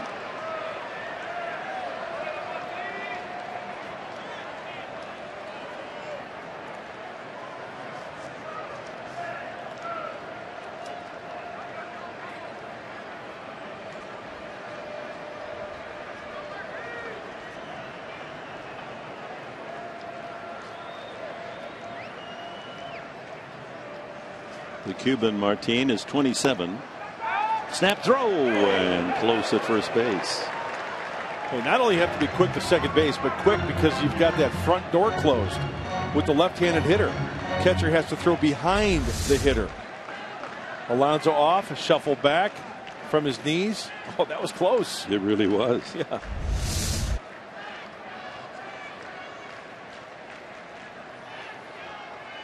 There he goes. Ground ball to second. Jerko will take care of business, and that's it for the Rangers in the 5th inning. We've completed 5 here in Arlington, Texas, with the Padres still in the lead, 1-0.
To walk it off. What a throw again by Kemp. Back and oh my, what a play! Yeah, that's a Padres all-star right there. Venable makes a sliding catch. And a taste of some of the outstanding defense of the Padres this year as we go to the 6th inning. Lower third, Venable, Middlebrooks, Hedges to bat against Gallardo. 1 run, 5 hits for the Padres. No runs, 2 hits for the home side. Venable, a leg triple, scored the only run on a ground ball, fielder's choice to second base with the infield in. Odor's throw got through the catcher as Venable scored. That's been it.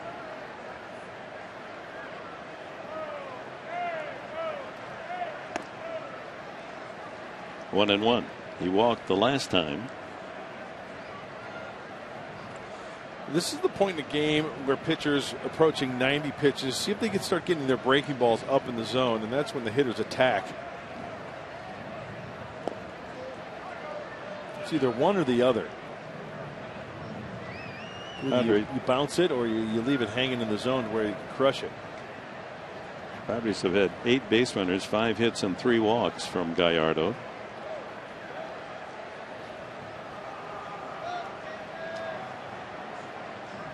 Couple of strikeouts. That's at the knees, 2-2. But again, 90 miles an hour has been it for his fastball. That one, 89.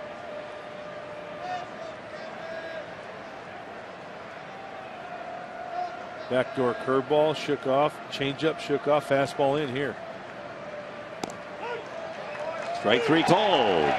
That's the 3rd strikeout for Gallardo.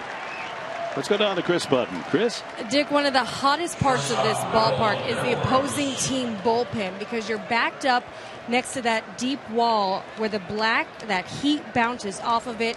It used to be when they first opened the ballpark, the pitchers were perpendicular to the park, so you wouldn't even have the wind coming off the field. Enough people complain they changed it, so now they're parallel to the field. They used to only have metal bleachers as well, which is seems pretty cool. So they've since changed it. One of the other things, and there's no air conditioning, there's no fans back there. But one of the other reasons that they changed it where they're now parallel to the field is that the managers couldn't tell who was warming up. That's trials and tribulations of every position. And then there's a wonderful statue of Nolan Ryan out beyond those walls. Not saying it's hot today, but he was perspiring, the statue.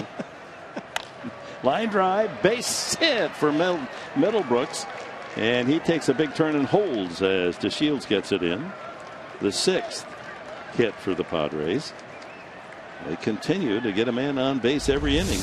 Well, he tried to get in to Will Middlebrooks, and he gets those hands through quickly, elevated over the head of Beltre. Once again, as I mentioned earlier, maybe some of the pitches starting to get up in the zone from Gallardo. Young Austin Hedges hitting 9th. The only Padre with 2 hits, 2 for 2, a couple of singles. He was 5 for 45 coming in.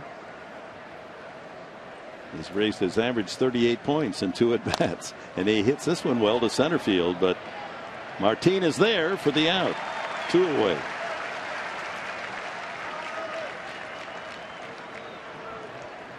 Closed captioning, as always, brought to you by Wiener Schnitzel.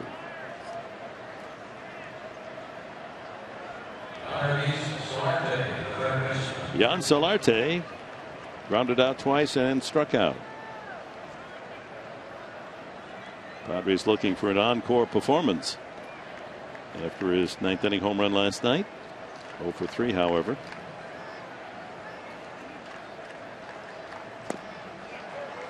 Strike 1.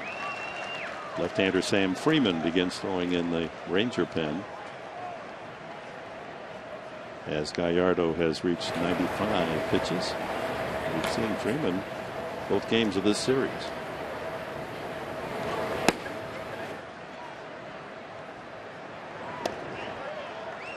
Over but low.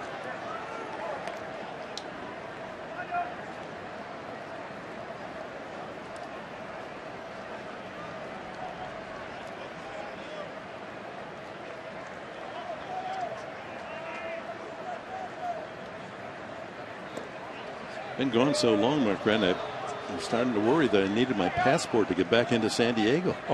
Seems like a month, doesn't it? It really does. Man, 3 cities, long trip, hot, humid.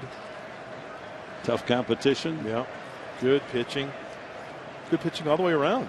Padres pitchers have pitched extremely well. Just a matter of not enough runs from the Padres side. Again today, opportunities aplenty. Roman Mendez also warming up. He's just been called up from the AAA Farm Club in Round Rock near Austin. They've cut loose Ross Detweiler, the left-handed pitcher. He just wasn't getting the job done, and he's been designated for assignment. So 3-1. Solarte can be selective here.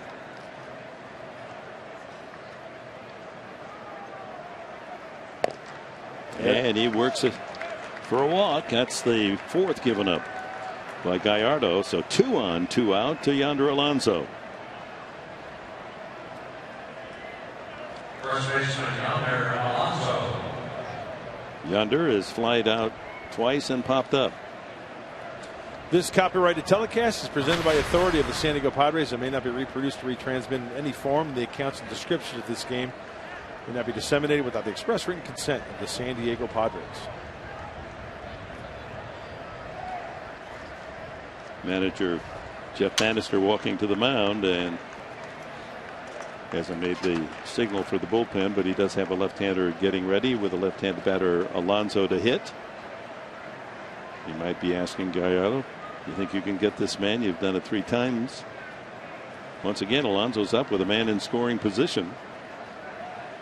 And the pitching change will be made. The left-hander Freeman beckoned from the bullpen. Padres leading 1-0. A chance to add when we come back.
Up with the Boys and Girls Clubs of America.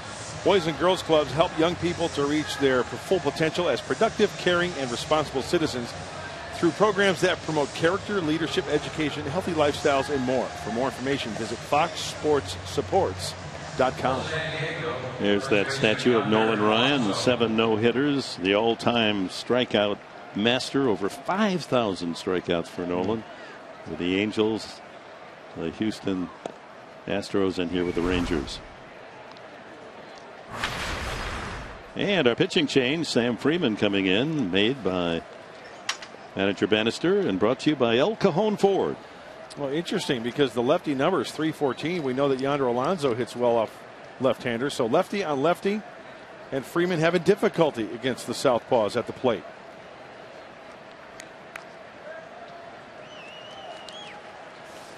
Alonso on the trip, 5 for 31. Again, runner in scoring position with Alonso up. He takes that first pitch, a breaking ball, for a strike. And he wants to have a chat after that first pitch. Maybe to get the sign straight. You know, if he was crossed up, he did a nice job, Corcoran, of not showing it. Middlebrooks at second and Solarte at first. 2 outs here in the 6th. And Dick, as I mentioned, Yonder Alonso versus left-handers. 314 clip for Yonder. That surprises me that so many managers make the pitch left-hander against left-hander, knowing that Alonso actually has a better average hitting lefties than right-handed pitching.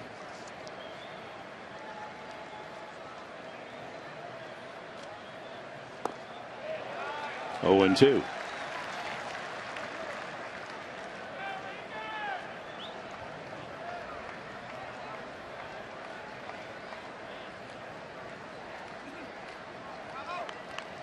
Alonso's average over 300 most of the season. Rough road trip. It's dropped down to 288 at the moment. In the dirt, a good block.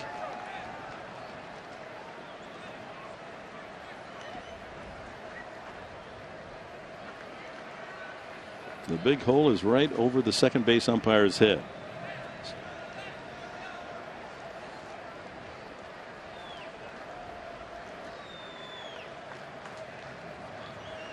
Runners at first and second. Here comes the 1-2. And he swings and misses, strike 3. So he leaves them stranded again. 2 left, now 10 left on base by the Padres today.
Will Venable that ball off first baseman Moreland's glove, and he just keeps right on hustling as Chu doesn't come in to play the ball. Lets Odor, the second baseman, do the work, and Venable winds up at third with a 1-out leg triple and scores on this play. Infield in, second baseman Odor throws to the plate. It gets through the catcher Corcoran, and that's the only run of the game for Tyson Ross, who has been outstanding again, allowing only 2 hits. He has struck out 5 and walked 2. Our Harrah's game summary as we move to the bottom of the 6th inning. Corcoran, then DeShields and Chu. You know, the other frustrating thing is, Dick, offensively for the Padres, they've left 10 men on base. Had plenty of opportunities as Alonso takes care of the ground ball by Corcoran for the first down. You know, Jeff Bannister is out of the dugout. Corcoran said something to Field and Culbreth. He thought it was foul.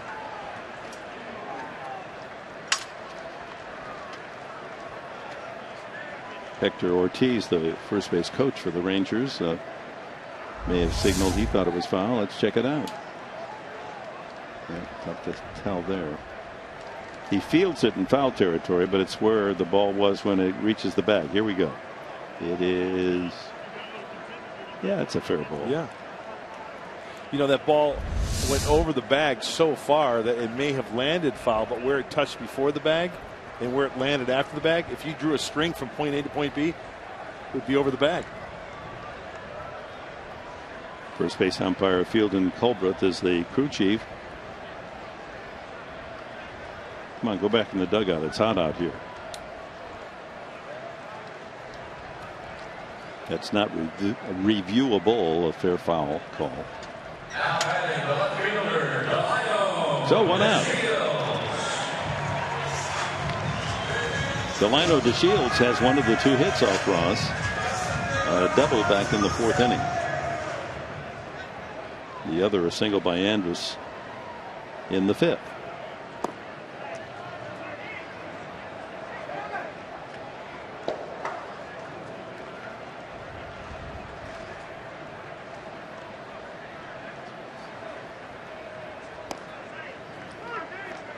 Still throwing that slider for strikes. Still has a good break on it as well. It's not flat by any means. Comes back with a 90-mile-an-hour pitch on the inside edge. 2-1. Keone Kela, right-hander, warming in the Texas bullpen.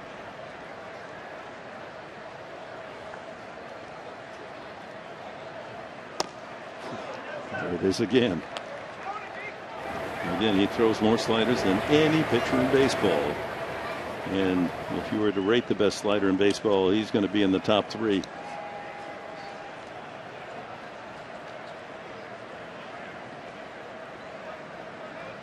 And it's somewhat surprising that his ground ball rate is the 3rd best in the National League. That's because he's getting good tilt on that.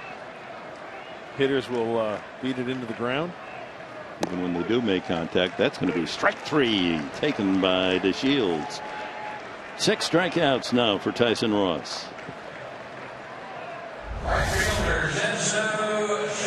Oh, the front door slider. Righty on righty.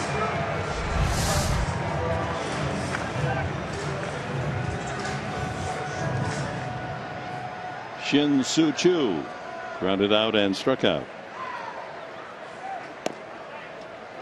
Takes a strike.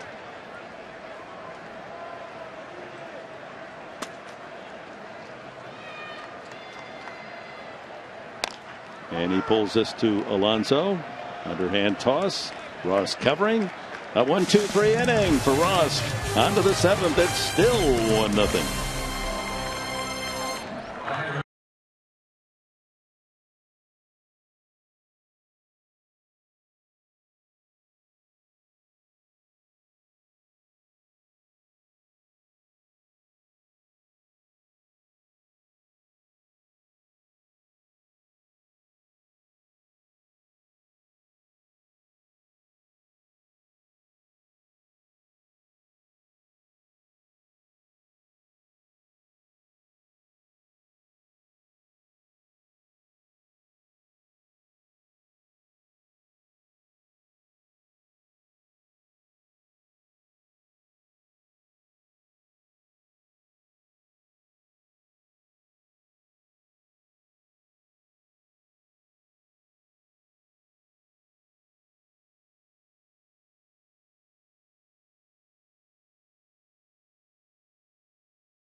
Jock Peterson just saved the game.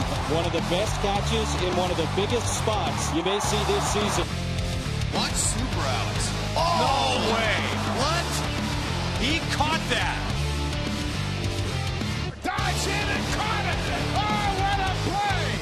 Josh Donaldson! Defense galore.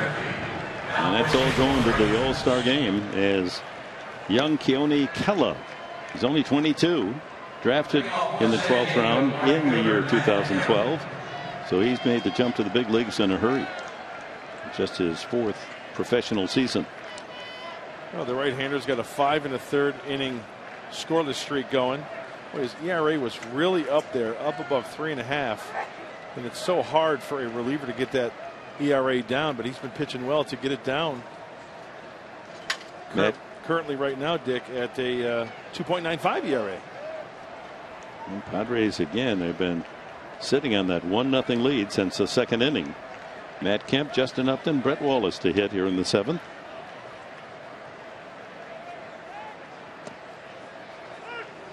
Strike 1 to Kemp.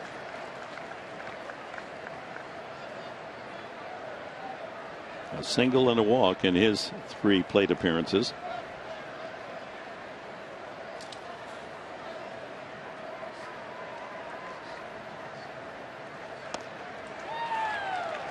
.90 on that pitch. 0-2. Yeah, he can get up to 97, mid-90s on the fastball for Kela. Curveball, changeup.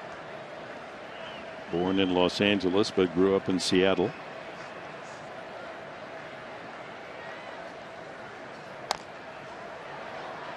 You know, almost the same type of arm action as Yovani Gallardo. Straight over the top. Speaking of Gallardo, his final line: 5 2/3 innings, 1 run, 6 hits, walked 4, struck out 3. Was tough with men in scoring position, but he just couldn't take advantage of a lot of base runners. Stranding 10.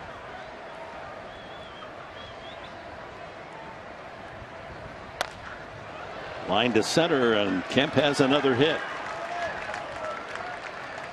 Yes, sir. That Matt Kemp bat is starting to sing. On base 3 out of the 4 times to the plate. First time a walk.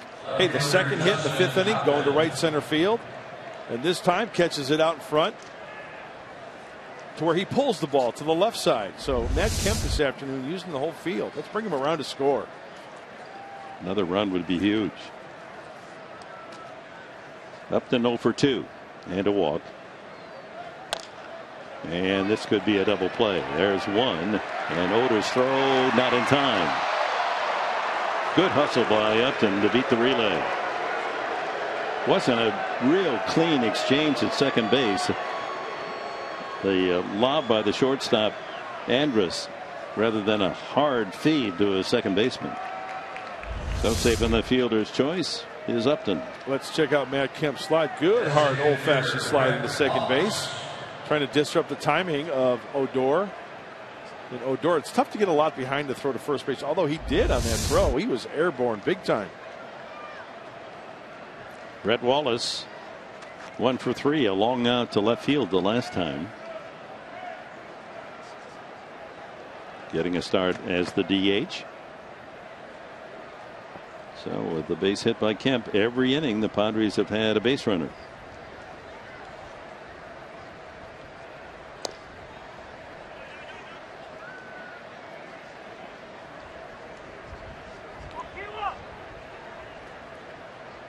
Hey, Earl Campbell's here. How did he get all the way from Houston up here to Dallas? Man, he could play. Yes, he could. University of Texas Longhorn. He's always smiling. Happy guy. So whenever they do your big bobblehead or like that, it'll always be smiling. You're always smiling. That's how if someone says Mark Grant, what do you think? I said he's smiling. Well, thank you. Yeah. I really like those powder blue unis that the Houston Oilers had. I love those. Be careful, Earl. You step out of bounds there, you get yourself hurt. Runner goes. Throw to second base. Not in time. Justin Upton has just pilfered his 17th base.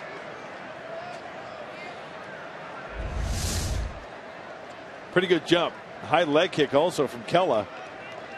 And the good old-fashioned pop-up slide. Stay on the bag. Watch the tiptoe. Watch the tag. This is why you got to keep the tag on the runners. We've mentioned that many times. So another Padre in scoring position.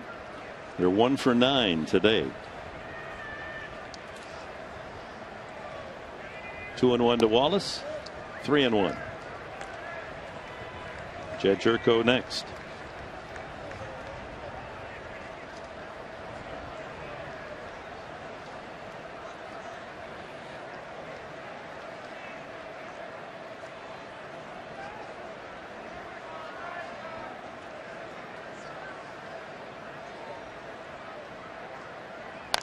Ground ball sharply, but right to Moreland, and he'll go to the bag for the unassisted putout. Over to third is Upton. 90 feet from adding on for Tyson Ross. Goodness, could he use another run? He's pitched well enough to have a little better support. Jerko has grounded out twice and struck out. One would think with his pitch count, even though the high heat here today, that he's got another inning.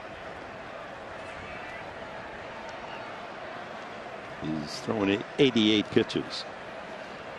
Keller has 3 wild pitches this year. That's one way to score a run.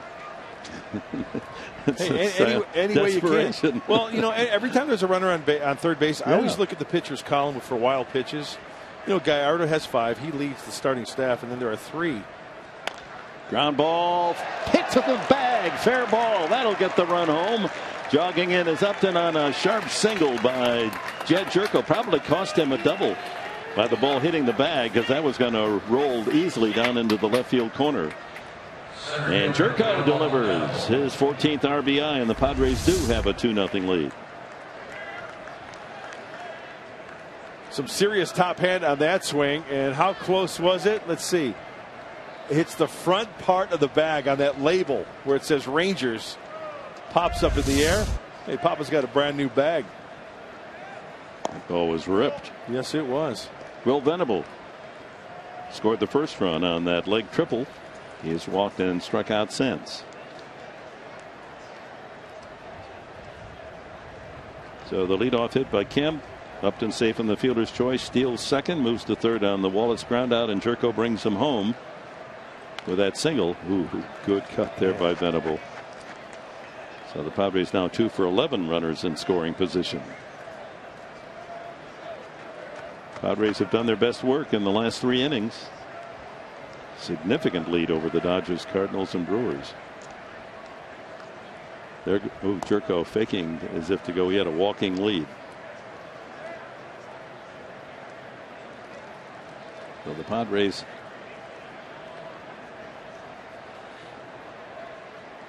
box score with 2 hits for Hedges and 2 for Kemp to lead the way.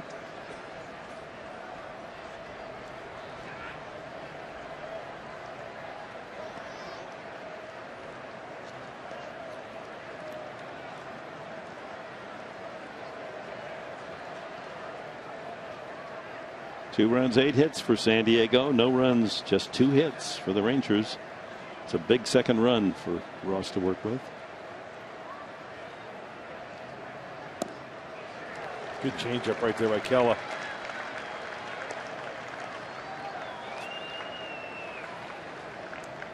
Levels the count.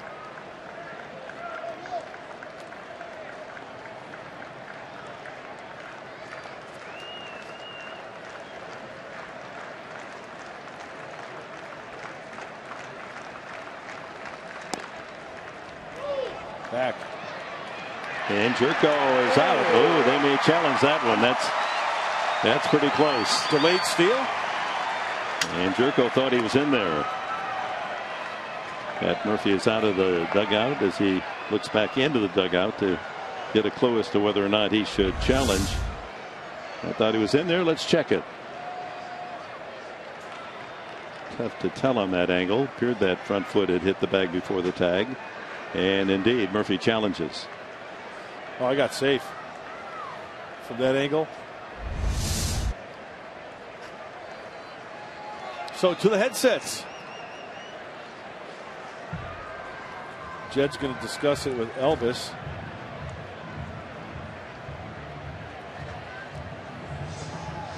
And Jerko had been flirting with going that entire at bat of Venables. Here's another look. Boy. Foot. Yeah. Of course, the tag is away from the camera, so it's. Well, if he remains safe, it's going to be Heartbreak Hotel for Elvis Andrus. Oh, I see what you're going for.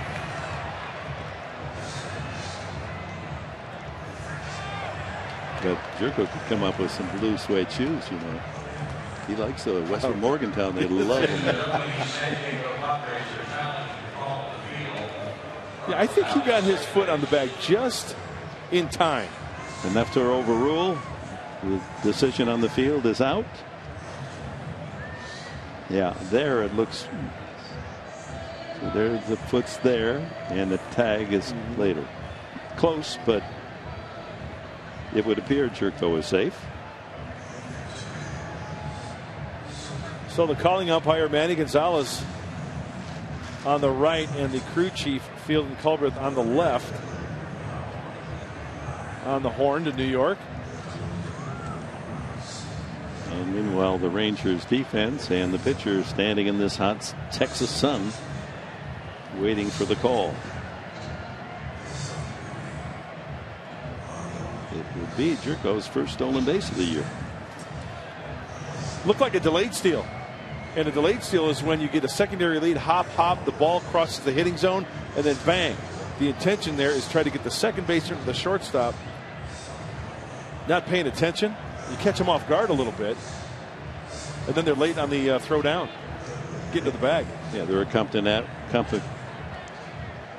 accustomed to being turning away from the play after the pitch is made. Yep, shuffle, then off.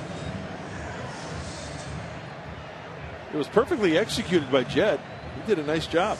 Andrus did a good job of the slap tag to make it very tight and got the call initially. Let's see if it holds. And once again, as time slips away, leaves you with nothing, mister, but boring stories of glory days. It always seems to lean towards the original call. Has to be clear evidence to overturn. And they're searching for that in New York. Seventh inning, if you're just joining us, and the Padres have added a run. They lead 2-0. And the call is out. You're right. Jerko is not convinced. But that's it in the seventh. A run on a couple of hits. Stretch half of the seventh inning in Texas, and the Padres lead 2-0.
Mercury Insurance. Log on to mercuryinsurance.com. See how much you could save.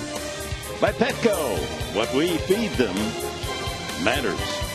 And by Sony, the leader of 4K Ultra HD. Good old Texas Longhorns there.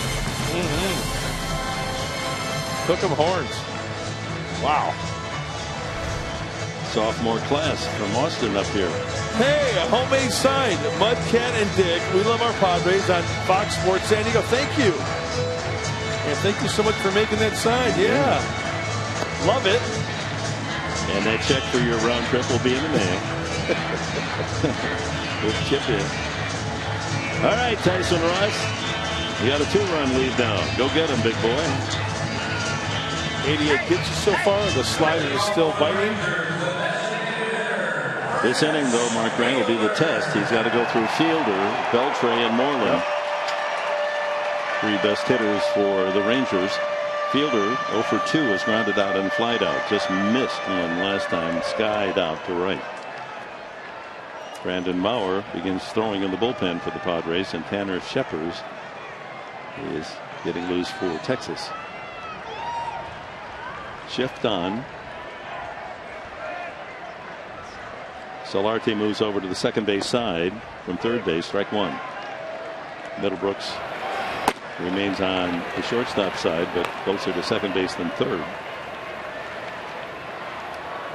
Just a 2-run game. You might think Prince would even entertain thoughts of bunting over there toward third. Bring the tying run to the plate. And let's see how he pitches him here. Fastball away to even the count at 1-1. Remember, he took the ball the other way there yesterday on the left side of the infield. 2-1. 6 strikeouts. Just 2 walks from Ross and only 2 hits. Another quality start. Back to the mound. Oh, Tyson Ross says thank you very much. An easy out of Fielder. Well, here we go. Cholula, flamethrower. Well, on a hot day, we got a hot right-hander going to 96, and that is Muy Picante Caliente. Bring the man a nice water, will you please?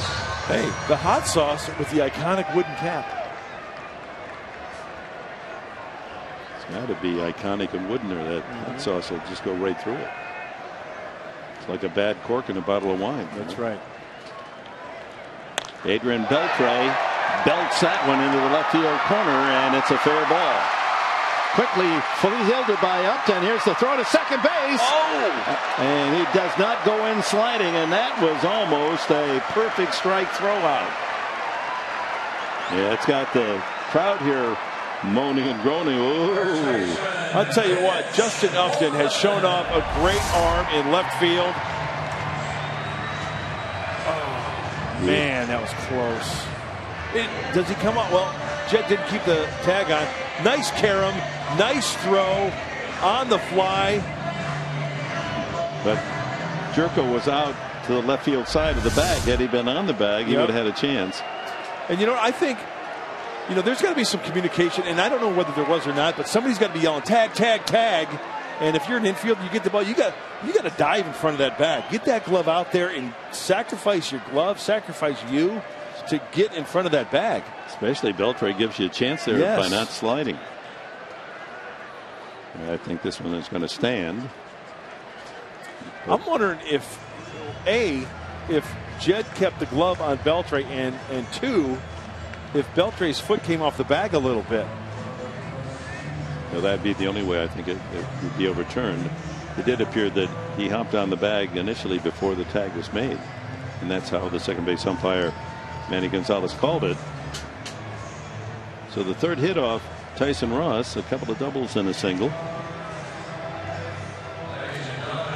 So once again, second base umpire Manny Gonzalez, the calling umpire. His back is turned to you, and crew chief Field Colbreth on the left. Well, Jerko did not keep the tag on Beltre. Yeah. And here you go. His foot isn't on the bag yet. Now he slides forward and hits the bag before the tag. Pretty close, huh? It really is.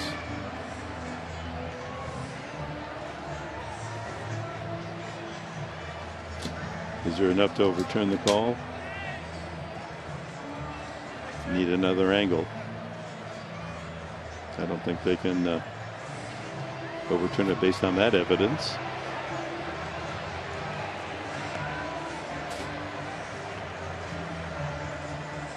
If he's safe, a 1-out double will bring up Mitch Moreland. I think it's going to stand. Yes.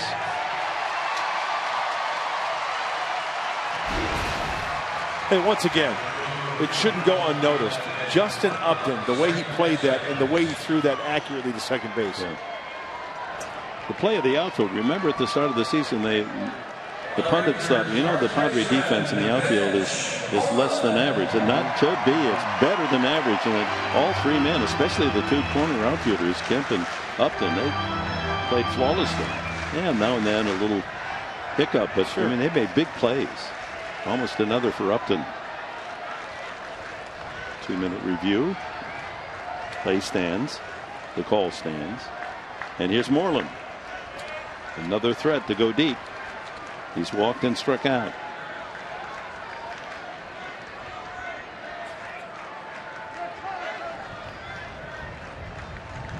Home run to center, home run to right field yesterday.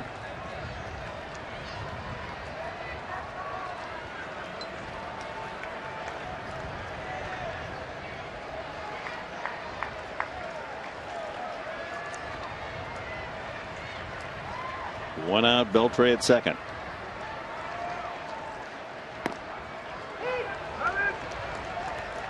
Another thing that's amazing, why didn't Beltre slide? No, all of us are thinking, yeah, what was he? He must have thought there was no chance.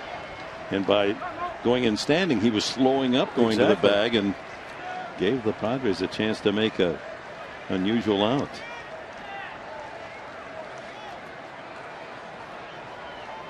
Go out in shallow right again for Moreland.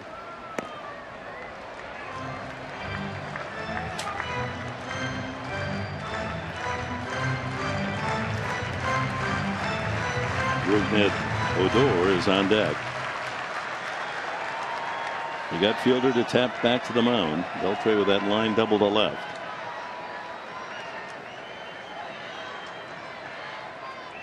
One and one. Weak swing there and fouled it back. Velocity on Ross's fastball has been dipping. Now 90, 91, where before it was up around 94, 95, and one at 96. Got to work down. And there you see the speed range, Dick. You mentioned 96. Low end, 81.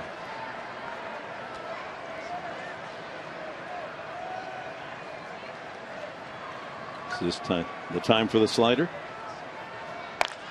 Yes, but it hangs it and gets away with it. Got that one up a little higher than he wanted. And that's what I mentioned earlier, like when Gallardo was out there. You get up there with the pitch count. It's hot. You're getting drained. That was middle in, elevated. He got away with that one. That was into Moreland's power zone. And pitch number 4 was right there.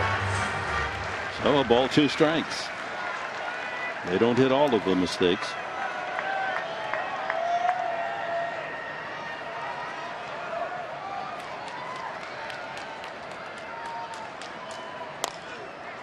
Grounded to the shortstop Middlebrooks. And there's 2 out as Beltre advances to third. Hey, nice pitch. Back to a breaking ball to the left-hander. Not much that Moreland could do with it. And what do you know? Tyson Ross hits his spot. The ball is in play, and there's a defender there. The spray charts say just that. Perfectly executed all the way around. So 2 outs.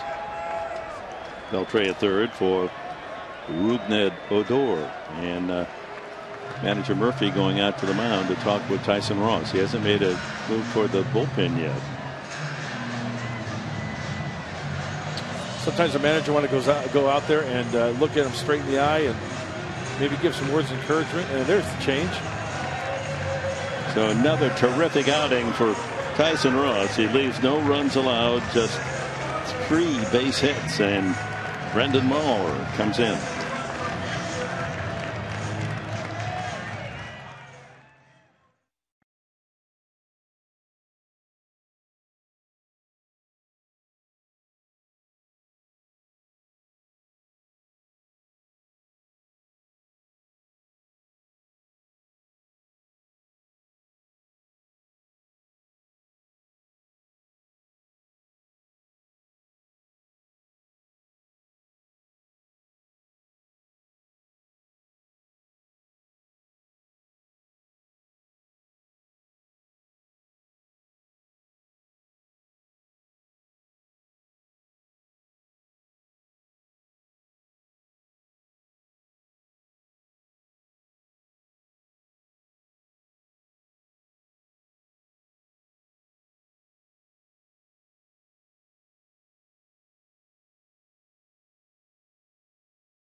Tyson Ross made an early statement, struck out DeShields in the first inning. Then he got Adrian Beltre, and a total of 6 strikeouts for Ross. With that slider biting again. Wicked pitch for the big right-hander, allowing only 3 hits. Tyson Ross, our Bill Howe plays of the game. Now Brandon Maurer takes over against the man with the most unusual name in the American League, Rougned Odor. 42nd game for Brandon, and what a great way to come out of the bullpen and leave that runner out there at third base. He's been throwing the ball extremely well. Last time out was Wednesday in Pittsburgh. Misses 2-0. Beltre at third, 2 outs. That's a great day in the big leagues, isn't it, Dick, for Tyson Ross? I mean, he's really pitched so well of late.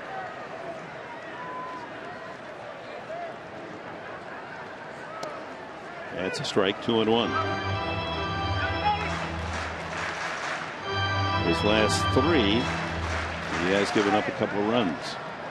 Picked up his first 2 defeats of the season on this road trip. He was 5-0 leaving home. He should be well rested, as I mentioned last time out Wednesday in Pittsburgh. So that fresh arm trying to pick up Tyson Ross and leave his runner out there. That was a feeble wait by Odor. Count is 2-2. Everything's away here. Got him. Overpowered Odor. Maurer slams the door on the chance for the Rangers in the 7th inning. Tyson Ross, an interested spectator, as Maurer closes out the 7th.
All right, thank you, Mike. Tanner Scheppers is the new pitcher for Texas here in the 8th. Venable, Middlebrooks, and Hedges do. One of those changes forced by the injury to Miami's D. Gordon, with that thumb injury sliding into first base. So we'll get all the info from the boys back in the studio as Venable fouls it back 0-2. Venable, the leg triple, and scored the first Padre run in the 2nd inning. He's walked and struck out. Joaquin Benoit, the 8th inning specialist, getting ready. Pitched last night, gave up a run, a couple of hits, and that made it 5-3 Rangers. And Padres had to score 3 in the 9th and did to win 6-5.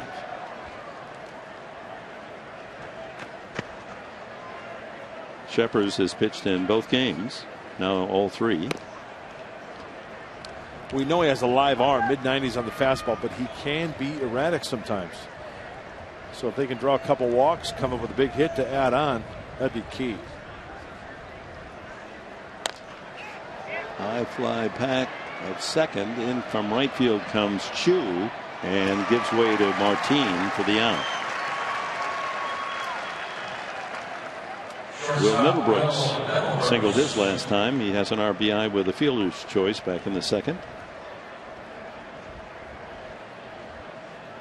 And then Austin Hedges, he and Matt Kemp, the only Padres with more than 1 hit.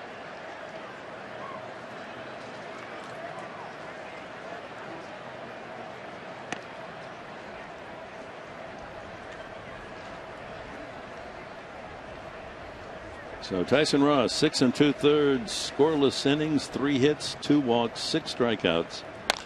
That ball is drilled to right center field. That's got a lot of carry. A long run from Martin, but that's that wind knocking it down and denying Middlebrooks extra bases. Well, Martin had to throw on the brake. Not only the brakes, the emergency brake, the parachute to slow down and catch up to that one. And off the bat, that looked to be a potential off the wall double.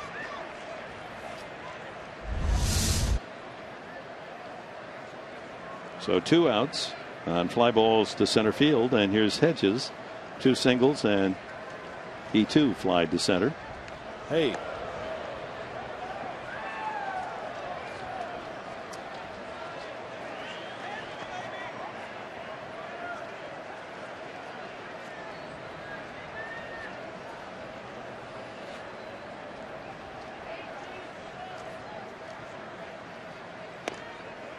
Two and 0.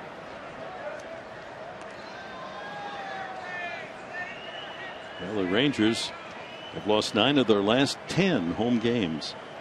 They're 1-6 on this homestand. Padres trying to continue that pattern for the Texans.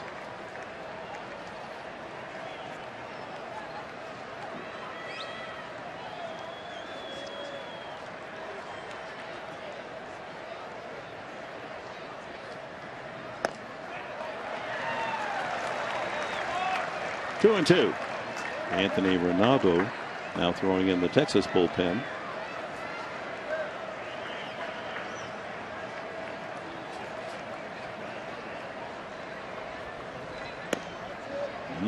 Pretty good pitch. 95. Ronaldo, the righty. Haven't seen him in the series. Boy, everything's up. Look at that fox tracks. He gets him away. 1-2-3 inning for Tanner Shepard to the bottom of the 8th. Elvis Andrus will be leading it off.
Yeah, that's a Padres all-star right there.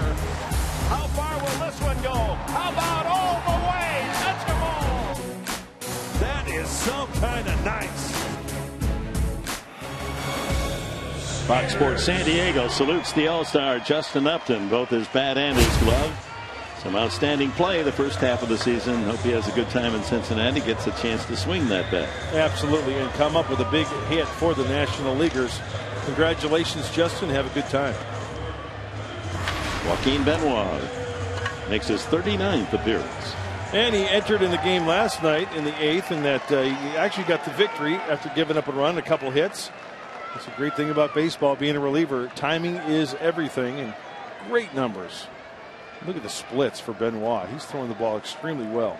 .097 batting average for righties against Benoit. Andrus has walked and singled. Then it's Leonis Martin and Carlos Corcoran. Remember, they have Josh Hamilton on the bench. 2-0.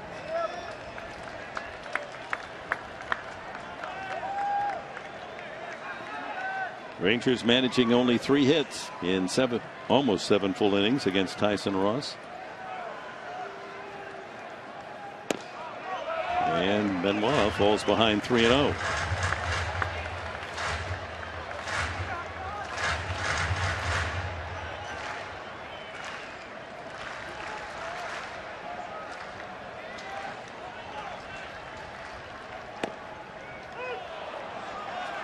See what Benoit's trying to do here. Everything away. Pitch 4 just catches the outside corner. Pitch 1 was in the same spot. Yeah. Didn't get the call. So 3-1. 3-2. Well, changing speeds on the fastball a little. 91-mile-an-hour two-seamer from Joaquin. Remember, he's got extra in that tank. He can go up 95, 96. He walked him. That's not good. Leadoff man with the free ticket. Too often that spells trouble.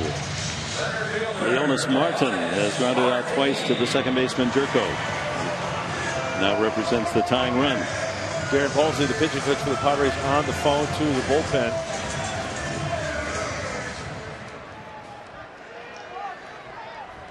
And we got action out there. And we have action in the on-deck circle. Josh Hamilton has a bat. He will hit for Corcoran, the catcher, apparently. Martin trying to butt his way on.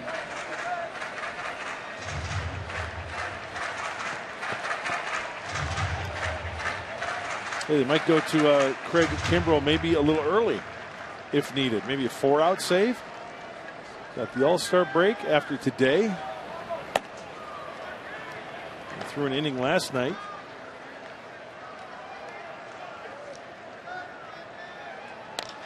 Ground ball, one hop. Middlebrooks does get it. Back to first base. Not in time. Now Middlebrooks, it was hit hard enough for the double play, but it handcuffed him, but he was able to stay with it and get the force out. Went away. I'm just glad that Will kept this ball in front of him.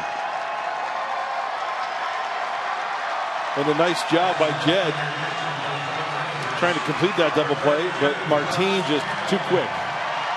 And that's all it takes. And it brings the tying run to the plate and the pinch hitter Josh Hamilton.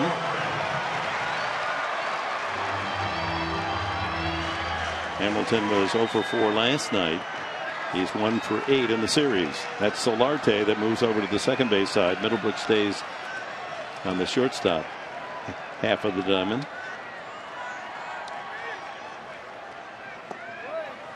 Ball 1.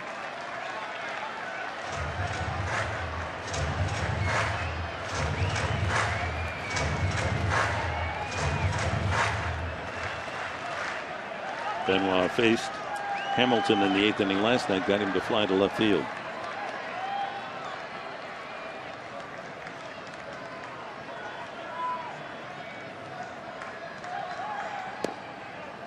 A ball and a strike. 92 on the fastball. Benoit the 8th and Kimbrel the 9th.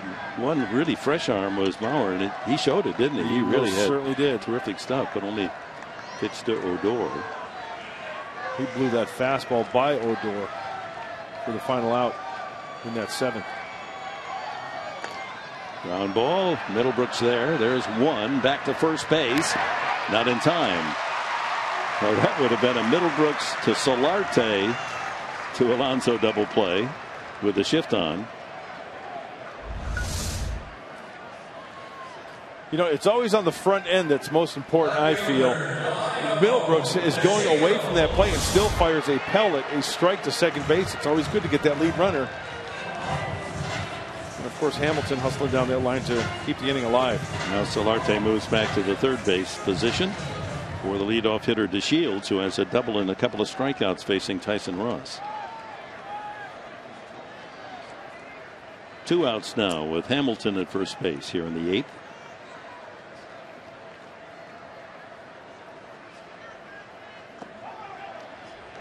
Good block by Austin Hedges.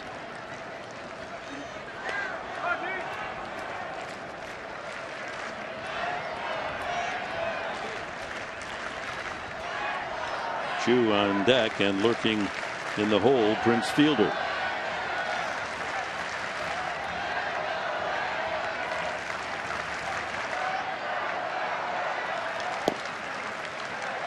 Two and 0. Well, the velocity down just a little bit from Benoit and working around that last breaking ball. Benoit normally topping out around 95, 96, but he hasn't shown that yet. He's 2-3 miles an hour under.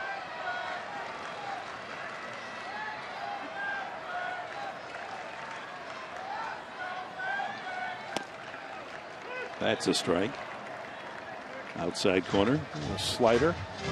Short breaking slider. Remember, he throws the changeup as well. Probably his best second pitch. The changeup. And Austin Hedges calls it. Shake off fastball away.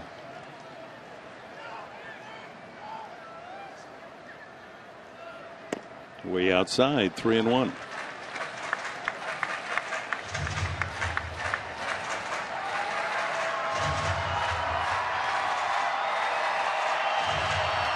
DeShields does not have a home run this year. The man on deck, Chu, has 11.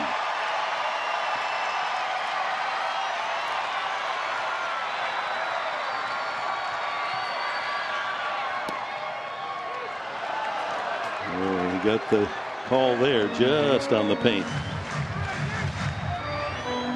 Full count, DeShields. 32,428 the attendance on this Sunday at Arlington.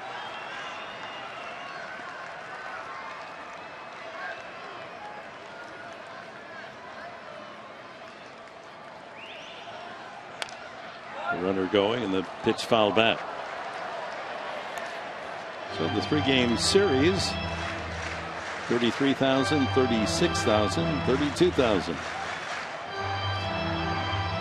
Just over 100,000 for the final 3 games before the All-Star break.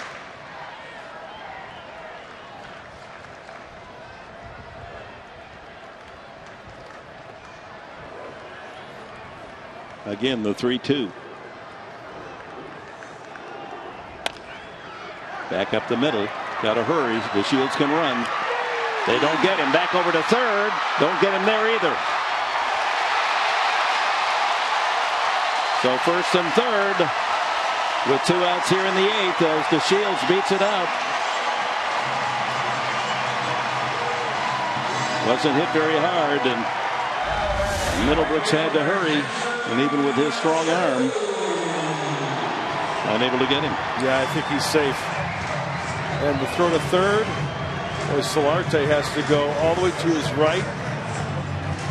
Hamilton sliding to the outfield part of the bag. Third base coach Tony Beasley blocking our shot there, so you couldn't really tell if he left the bag. Well, you didn't think it'd be easy, did you? Every game has been tight.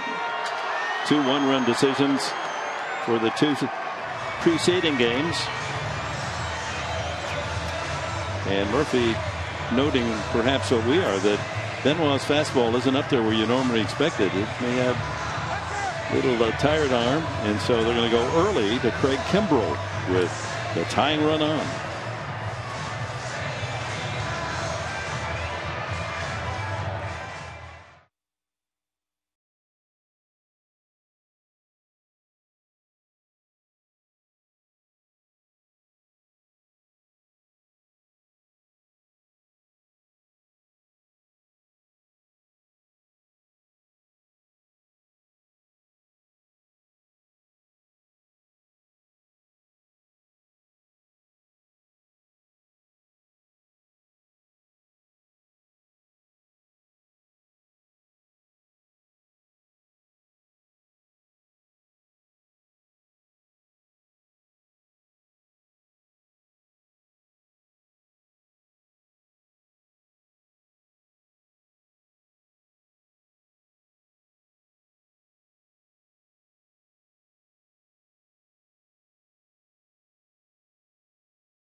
Last night he struck out Chirinos, DeShields, and Chu to preserve the victory, 6-5, and his 22nd save of the year. Well, there you see the numbers. 22 out of 23. The ERA high because he had a few outings there where he gave up multiple runs, but the strikeouts 47 in 32 frames. Not bad splits either.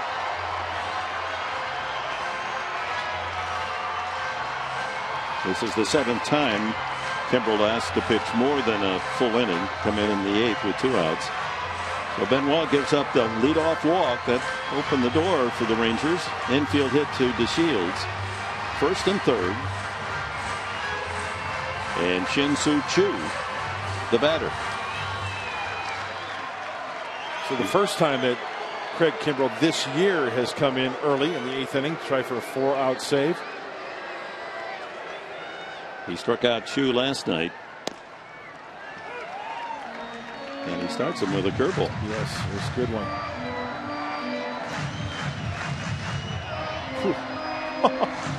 Wow. ERA at .55, 24 strikeouts in 16 plus innings. 11 for 11 in the last 17 appearances for the power right-hander. Runner goes. Oh, he had it stolen easily. DeShields, and that would have put the tying run in scoring position. Foul ball by Chu. They've met before, and Chu is 2 for 4. But Kimbrel got him last night, striking him out.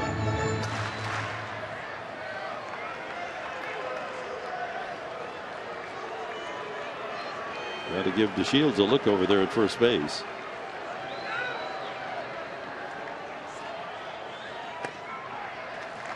High at 97.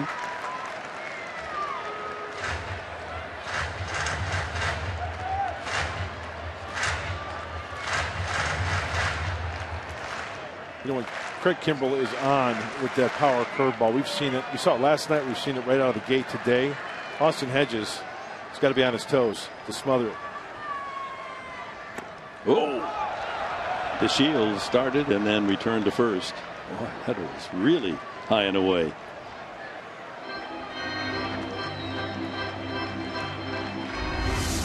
Fastball almost getting away. Wow, frog with a tennis racket possibly. And thank goodness it's in reach, within reach of Austin Hedges, keeping everybody where they're at. In fact, that Hedges made a great play throwing out Andrus trying to steal early in the game, impacted the play late in the game. Otherwise, DeShields is on his way to second, maybe there. He goes.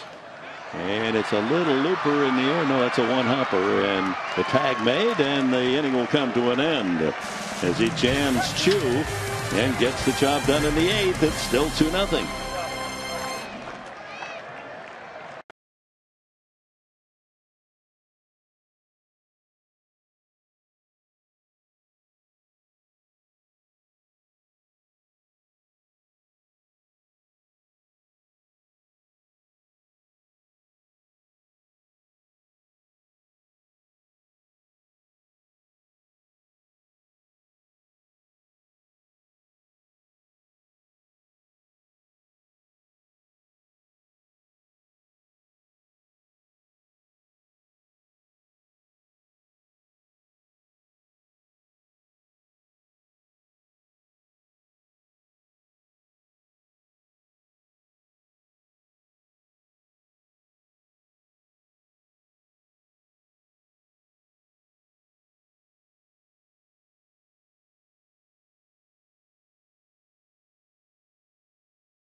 Four-out save. Chu Kimbrel, first pitch breaking ball. Fastball away. Misses upstairs there. Now Chu has had a little bit of success against Kimbrel. That's the high fastball. Got it with a breaking ball, topped it kind of out in front of it a little bit. Yonder Alonso will take it himself. He leaves 2 runners stranded. Big pitch, big out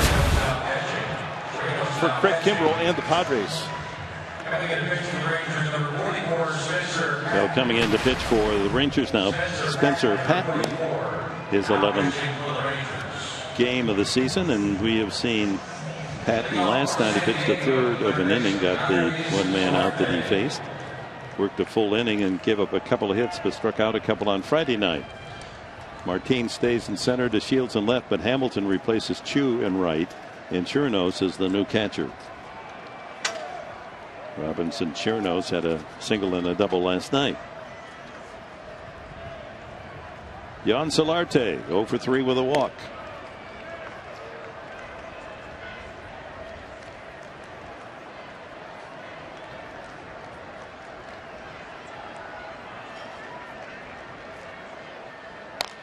Ground ball into the shallow right field where the second baseman was perched, and Odor throws him out.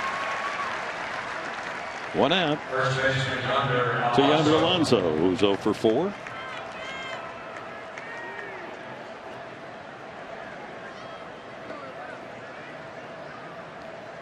Looking ahead to the bottom half of the 9th inning, the Rangers have Fielder, Beltre, and Moreland stacked up.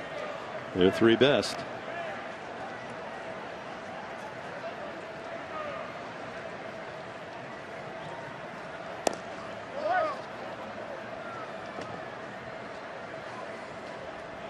Alonso's flied out twice, popped up, and struck out.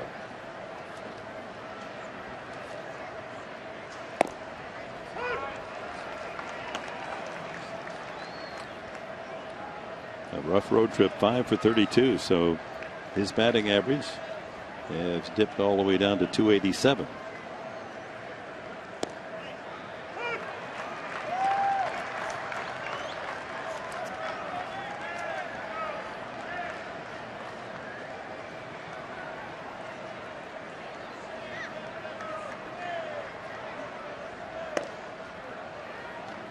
Two and two.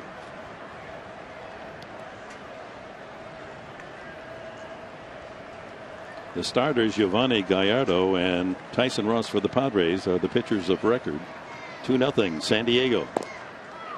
Way outside and a full count for Alonso, who sports the best on base percentage of any of the Padres at .386 because he does walk a lot. He's walked 30 times.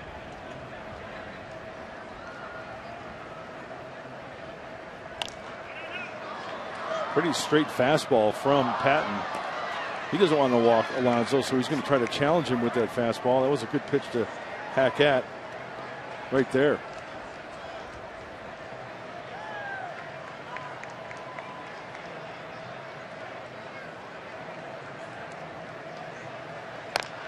Ground ball to the first baseman Moreland, who takes it to the bag. 2 away. Brings up Matt Kemp. 2 for 3 and a walk. A couple of singles and a walk and a fly to center field for Matt Kemp.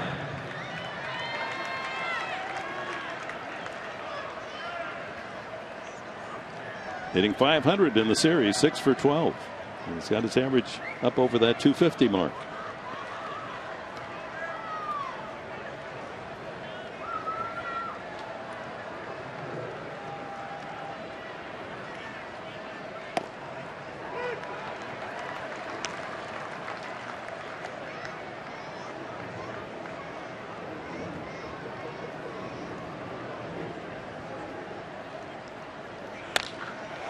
Hit well to right center, a long run for Martin, but he's able to gallop over and grab it.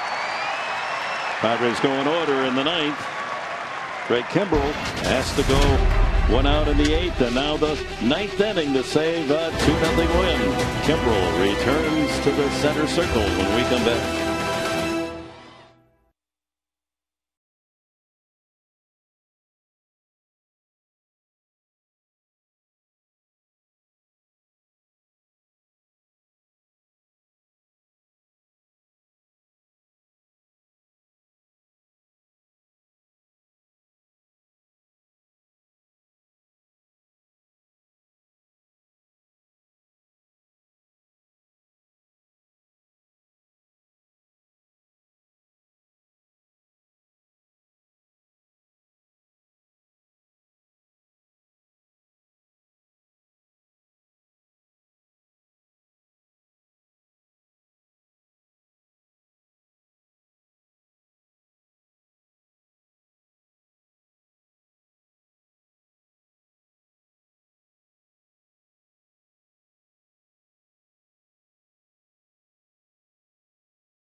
Bottom of the 9th inning here at Globe Life Park in Arlington, out near the Big Texas Stadium between Dallas and Fort Worth. Kimbrel has to get 4 outs, the final 4 outs. He's got Chu with runners at first and third, and the 8th. Clint Barmas enters the game at shortstop for Middlebrooks. And Prince Fielder will start it for the Texas Rangers. Homered in the series, but Padres have kept him in check. 2 for 10. A couple of RBIs. Well, Dick, a good thing for Kimbrel to get that last out. He only threw 5 pitches to complete that 8th inning, so not terribly overworked. Not overworked at all as he starts this 9th inning. You know, the last thing you want is your closer to come into the 8th and you throw like 15 pitches. Then you've got to go out there for the 9th. After Fielder, Adrian Beltre and Mitch Moreland. 3 power bats here in the bottom of the 9th inning against the power pitcher. 2-0.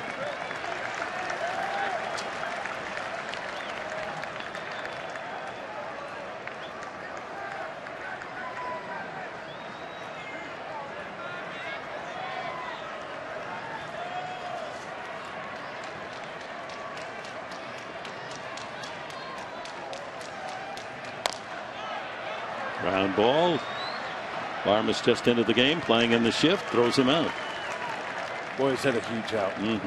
especially after falling behind 2-0 to Prince Fielder.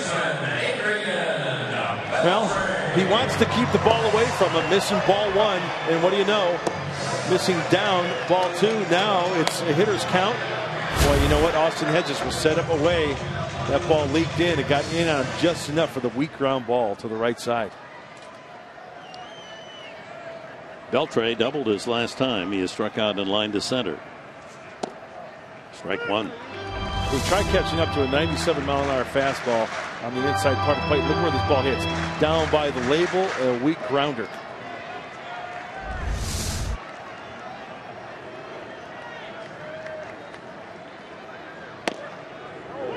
That one sounded fast. 97.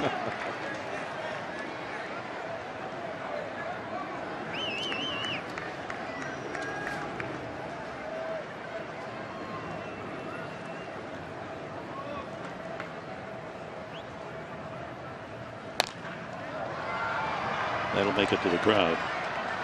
The Padres lead the National League in being shut out 13 times, have only 2 whitewashes, so here's a chance for number 3. Win even more important. But Kimbrel trying to finish. Fine start again by Tyson Ross, Mauer, Benoit, now Kimbrel. 10-game road trip that started with 2 wins in St. Louis, and Padres trying to finish with 2 wins after 6 losses in the middle of the sandwich. Tough play for Solarte. Bare hand throw. Not in there in time. In fact, Alonso had to leave the bag. So a leg hit for Beltre. Swinging bunt single. And that'll bring the tying run to the plate. Mitch Moreland. Jan Hervich did everything he could there. The bare hand was clean. As we take another look, you got to sidearm it, get it there as quickly as you can. A nice job by Alonso getting off the bag rather than that ball going down the left field line, right field line. Keeping the double play in order. Moreland has walked, struck out, and grounded to short. He leads the Rangers in home runs with 16. 2 of them last night.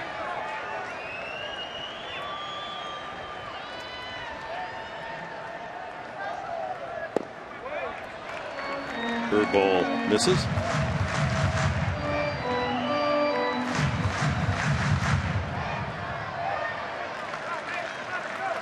Odor on deck.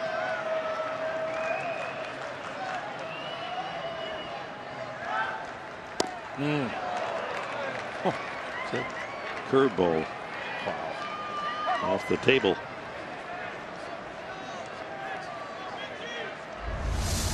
Okay, if you're watching TV at home and you have a baseball, go to your kitchen table and just roll it off the table, and that's what it's like. Try hitting that at you know, high 80s. Misses far outside. 2-1.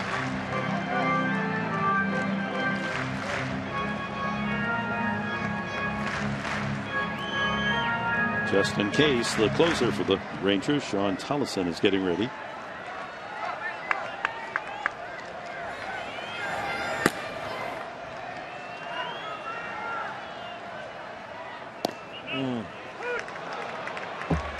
Two and two. Well spotted. He's got the good feel for that power curveball. Get up on top of it.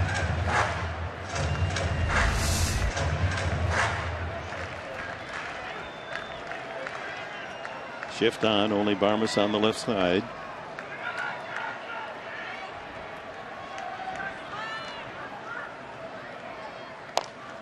Out in front of the plate, Kimbrel. 2 away. Beltre bluffing as if to go to third, but Hedges had hustled down the line, was covering third. So 2 outs.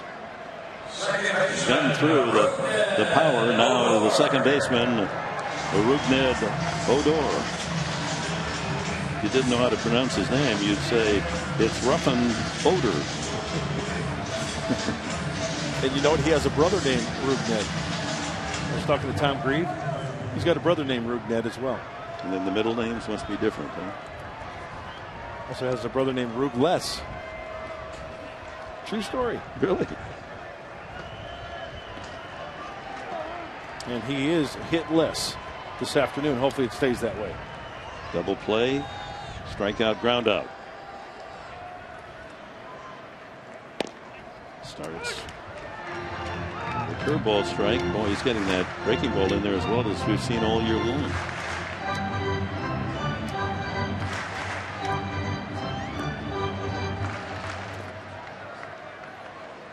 Beltre at second.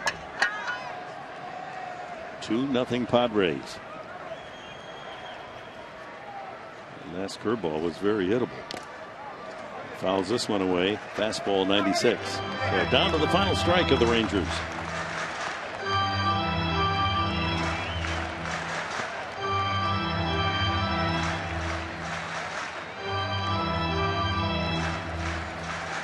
$32,428, trying to get into that rhythmic applause, but not a lot of energy into it, as they're facing a final strike, and a defeat here if Kimbrel can close it out.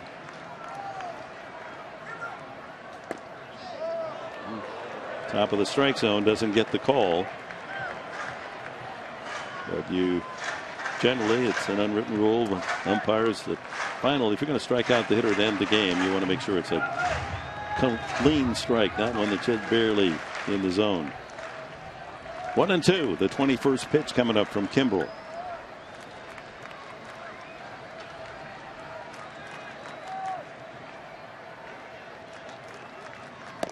He misses outside.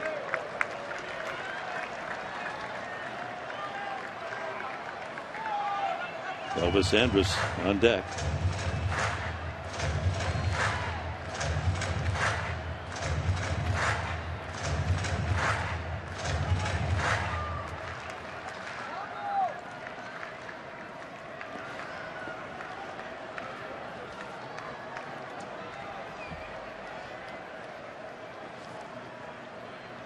The 2-2 pitch.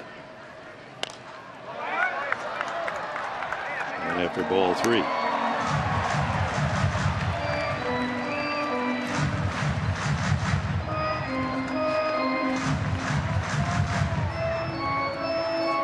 So the pitch count pushing Kimbrel up to 22. That's because he had to get the final out in the 8th inning. Beltre still out at second. He's of no concern. The man at the plate can tie you up.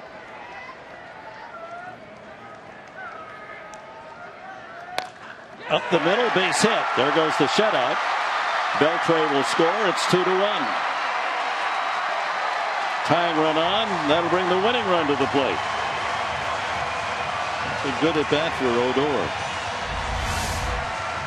Let's see what he throws him here. A breaky ball away, and Odor stays on it nicely. You know, a lot of hitters, righty on lefty. The lefty hitter will try to pull that ball. He takes it right where it came from. So 2 outs. Tying run there at first, Andrus. A 2-1 game.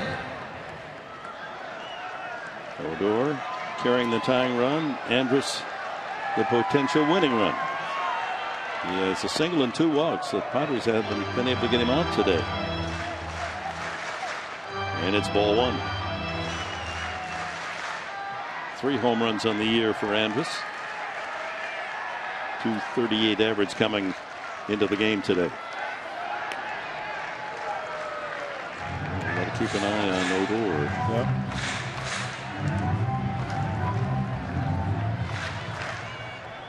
He has 5 stolen bases.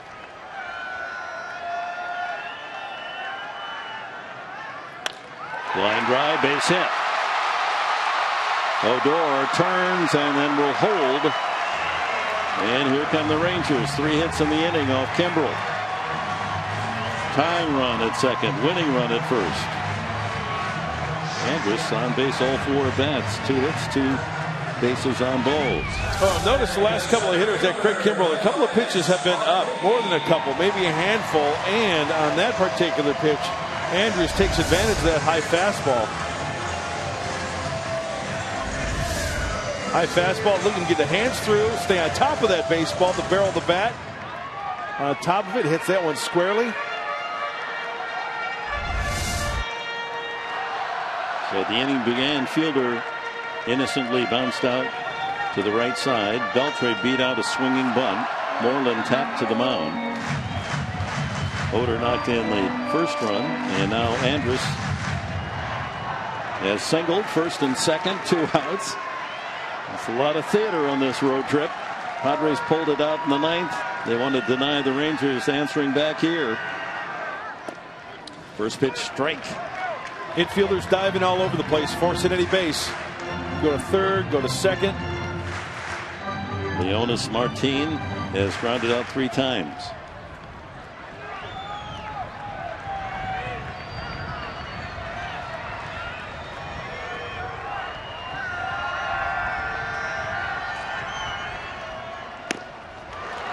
He chases a 94-mile-an-hour fastball, 0-2. Not a patient swing right there by Martin. Get a little froggy, and that's good for Craig Kimbrell as Josh Hamilton waits on deck.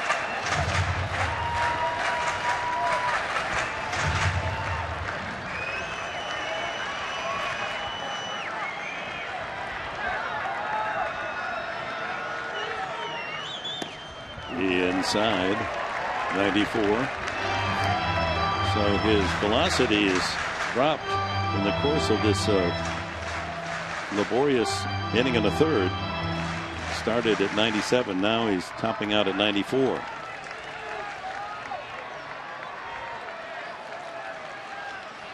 You dare throw him a curveball. 1-2. In the dirt. Nice block by Hedges. 30th pitch for Kimbrell coming up. This might be the longest he's gone all year. Last night. Well, the spike curveball to Martin got him swinging, and a nice block by Derek Norris.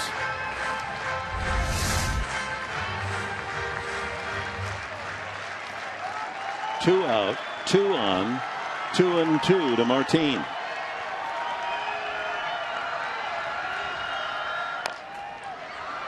First base, foul ball. And a good thing, because a run would have scored as Alonso kicked it all the way toward the home plate area.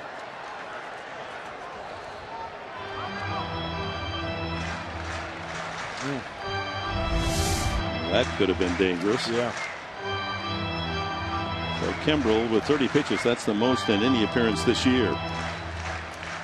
Does he have one more good one left in that right wing? Well, Craig wants to have a chat with Austin Hedges.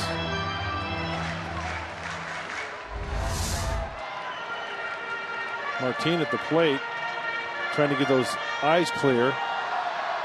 He's raising the eyebrows. Hey now. I don't know if he knows he's doing that, just making sure he's getting a good view of Craig Kimbrell. Big pitch coming up here.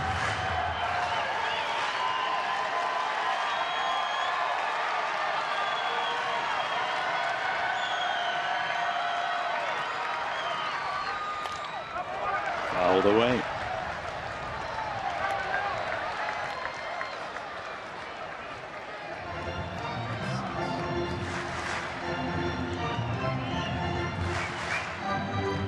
Well, stay tuned for Padres Live, the postgame show.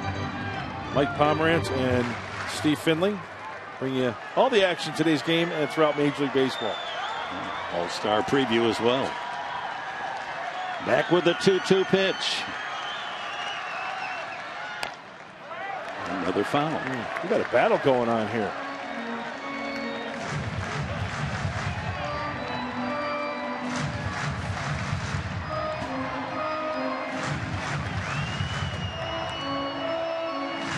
Tyson Ross tiring in the 7th inning, so they brought in Mauer, and he easily took care of Odor, struck him out. So that used up Mauer. Benoit off form. Padres got through the 8th only by bringing Kimbrell in to get the final out. 2-2. Swing and a miss in the dirt. Hedges will get the out at first base, and the Padres win it. Another tough 1-run decision, and it's a 2-1 victory for San Diego. Kimbrell gets Martin to chase the curveball. It was a curveball, and a great job by Austin Hedges. The reaction from the dugout. The Padres taking 2 out of 3. And the closer, A road trip that featured an avalanche of one-run decisions. The Padres get this one 2-1. Here's Mike Pomerantz. Reminder, ladies and gentlemen, that all fans can run the bases today. Lions are now forming for field access. The first base main